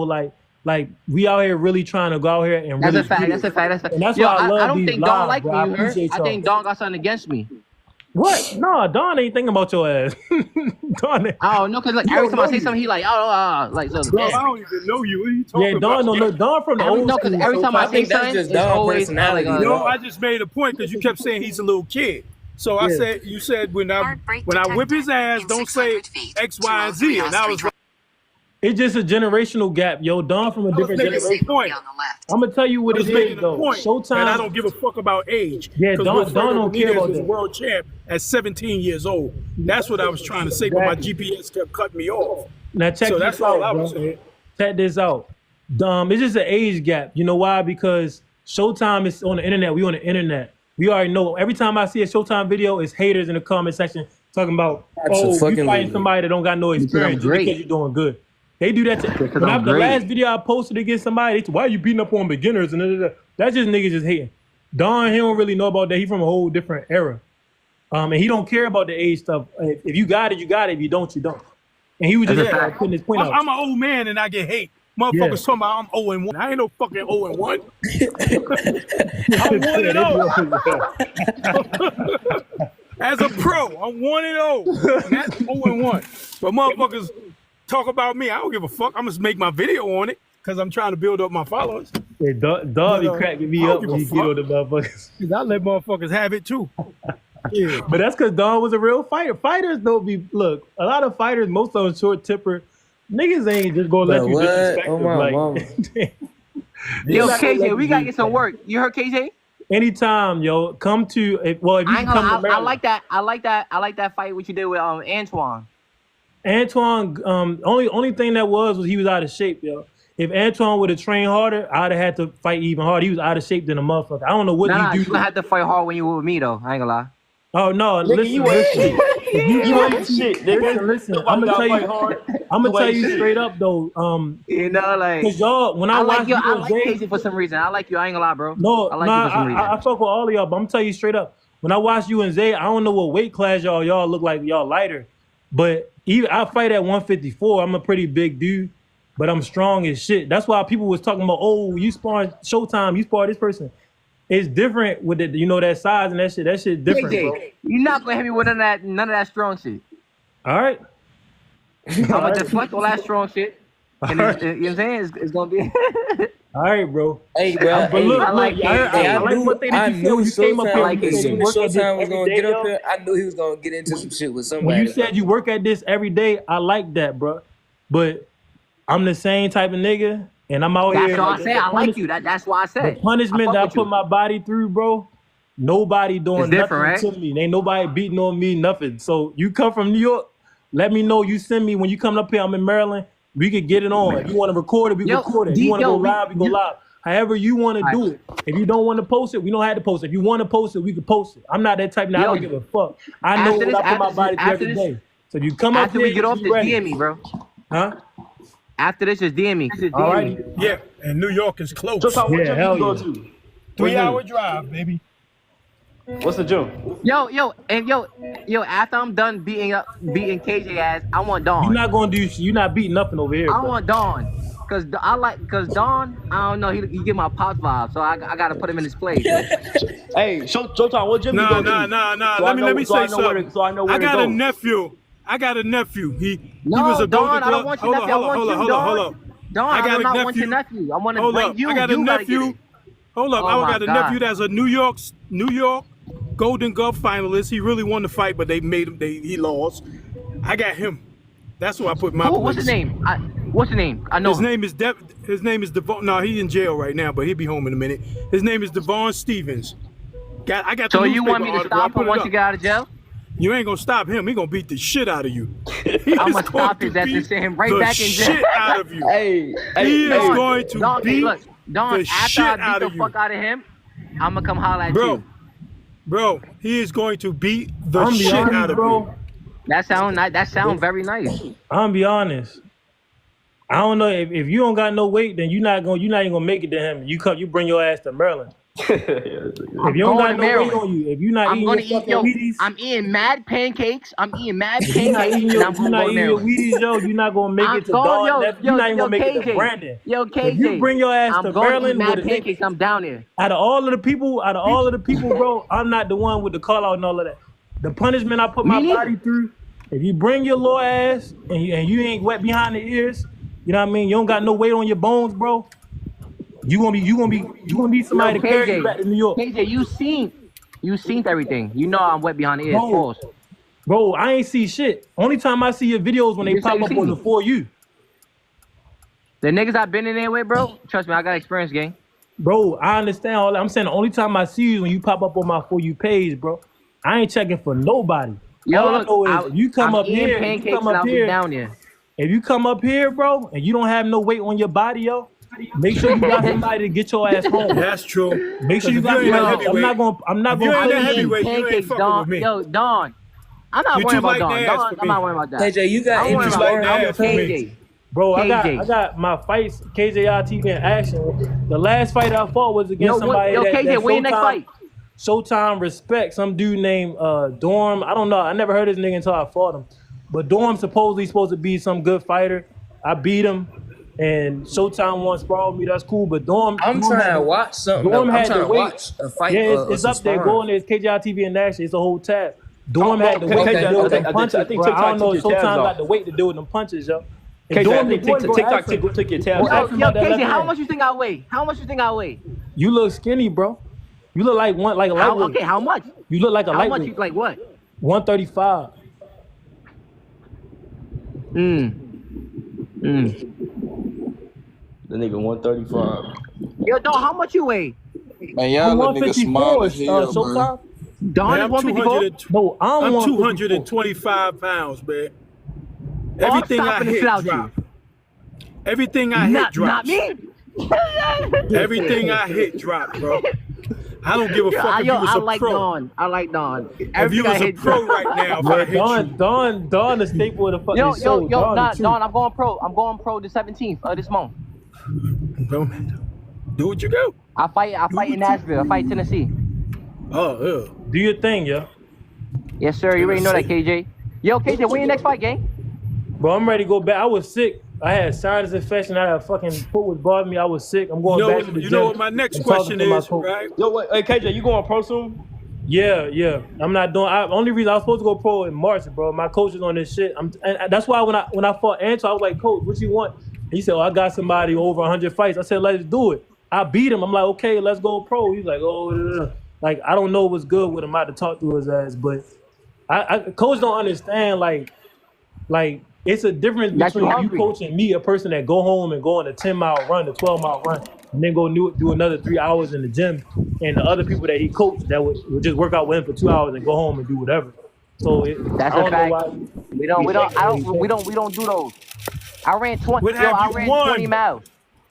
The same day I went to go night spar. We had open night sparring. This motherfucker. After I did 20. No, look at my page. When 20 miles. What have you won? You said what? What have you won? Exactly. Yo, Don, I got over 85 fights. What have you won? I think Showtime a national champion or something. Nah, you know that though. I don't know why you asking me. No, he don't. Don don't know you, bro. International. I don't know why you think I know him, bro. International. He said international champion. International. You beat a Russian and a Cuban and nobody know you? You beat the Ukrainians and the Cubans? No, boxing ain't what international with the helmets on and all that. That's what I just said. You beat the Russians, the Ukrainians, and everything. And everybody know me. You don't know me. Just because you don't know me doesn't mean everybody don't know me. Yeah, that's true. Boxing not what it used to be too, though. Don, what have you done? What have I done? I was I'm speaking. I was an all-army champ. I was an all-army champ. All-army? I was a South Texas champ. Don't start making up shit now, Don. I got articles, motherfucker. How many fights you got pro? How many? I just told you how many. I just said it. See, this nigga don't listen. I just said it. One pro fight. Yo, Don, no, my bad. You already said it. He's 1-0, brother. Yo. I said that a million times. As a hold on. As a young he nigga, used to trolling people. Wait, Don, I'm giving you respect right now. Don, I'm giving you respect right now. Hold on. Hold on. As a young nigga. Thank you. As a young nigga. I feel you, hold on, Don. Hold on. Look, Don. As a young nigga, growing up in the boxing, I gotta look up to the older niggas. Don, I respect you. Nina respect you. Showtime respect you, and KJ respect you. You know what I'm saying? Well, who are you? But when I go pro, I need KJ to watch out for the name Alex. I thought I was talking to Showtime. That's my name. You said in Showtime, I respect you. Yeah, I said basically Showtime. I respect myself. Basically, I said Showtime. I respect him. It's I me. ain't never heard nobody say. All right. Hold on. Yo, but I need I'm going pro soon. Yo, KJ, I'm going pro soon. So when I go pro, just don't watch out for the name Alex De Jesus. If they give you that name, deny it real fast. What? If they give you the name Alex De Jesus, I need you to deny that shit real fast. You telling me you want me to duck somebody at 54? No, that's that nigga. If Showtime name is Alex. Hold on. No, what's the dude name? No, Brandon, tell him. This nigga name is Alex. That's his name. That's him. He don't know I'm from New York. Oh, okay. Showtime, I fight at 54, brother. Nigga, when you go pro, you're not gonna fight at 54. Yes, I am. I'm fighting at 54, then 60. I'm not one of these bitch ass amateurs. No, pro. I'm fighting it ain't. 54. That's pro, bro. I'm not one of these hoes that think I gotta lose weight because I'm scared to get hit. I'm strong. I've never been in the ring with a man that was physically stronger than me. KJ, I've never been in the ring with a man physically stronger than me, brother. Ever. If you fight, yo, I ain't gonna lie, I'm not stationary. I'll be everywhere. Just call me out. I'll be there. No. That's not. Look, I fight at 54, bro. I don't know. I'm not stationary. I was fighting out of Philly. I was fighting out of Philly. I just came down to New York. I damn near know every gym in New York. Everybody, every gym. That's why I asked you. Everybody in New York knows me. I'm from New York. All I know, Showtime, when you ready to fight with the big boys at 54, you give me a call. What your name is, Alexa or something, whatever you said your name was. Call me up, nigga. Yo, when you ready to fight 54 KJ, with the big boys, you let me know. Yo, KJ, you sure it get real serious in here? Serious? Wait, hold up. You look up to a nigga that don't even let his hands go talking about you gotta be cautious. Don't you talk? Yo, look, it don't matter who I look up to. You fighting me, right? You're not fighting nigga who I look up to. So exactly. So when we pro, I got skills. I got skills. You gonna be at 54, right? You gonna be at 54, right? Yeah, I'll be at 54. Okay, cool. I'm gonna meet you there. The nigga in the comments said Alexis. My name is Alex, nigga. No, I said Alexis. I ain't know what you said your name was. KJ, nigga, my name is Alex. I never heard you. I thought your name was Showtime. He told me not to lie. I done heard about 7 lies. I ain't lied not one time. Well, you lied about the international championship. KJ, after I cook Showtime, Southpaw, after I cook Showtime, I'm gonna cook your ass. Every international tournament has a name. Nah, Southpaw, this nigga Southpaw got butts. Yeah, exactly. Okay, so he just okay. Did you win Pan Ams? After KJ stopped Southpaw, I'm gonna stop Southpaw and I'm gonna stop KJ. Yeah, I'm gonna stop Dawn. That's the way to change the subject. Yo, Dawn, look at my box rec. Dawn, look at my box rec. You see every. Dawn, look at my box rec. You see every fight I had. You're an amateur. Look, I gotta get out of here, bro. I'm pro. No, he about to fight his first pro fight. He about to fight his first pro fight. 85-0, bro. Come on. You just said you had 85 fights. You won the amateur internationals, but you don't know the name of the tournament. I gotta go. That's kind of weird. Showtime, look, Don. Showtime might be the champion. He might not. Who gives a fuck? If he come up to Maryland, his ass go sit back to NC. Yo, KJ come to New York, I'ma grass his ass. Yeah, he don't even need I'm out, guys. Yo, he said, "I don't fight no New York gym." Then he said he from Philly. International Pan Am ass whooping, nigga. That's all I know. My phone is burning up. I'm about to get up out of here. You don't fight no more. Stop talking. Hey, yo, KJ. Oh, let me turn. Sound like you don't fight either. Sound like you don't fight either. Son, I'm better than you. Better than who? But no. Real shit, my phone is on fire. Hey, brothers. I wish it was a time clock. Brothers, I had a good ass time tonight, man. I appreciate you. I'm about to get up out of here. Sometimes we definitely get to working with the spar. We definitely get to working with the spar. They ain't about shit. Everybody, I'm out, bro. All right. Yo, hold on. We're doing that.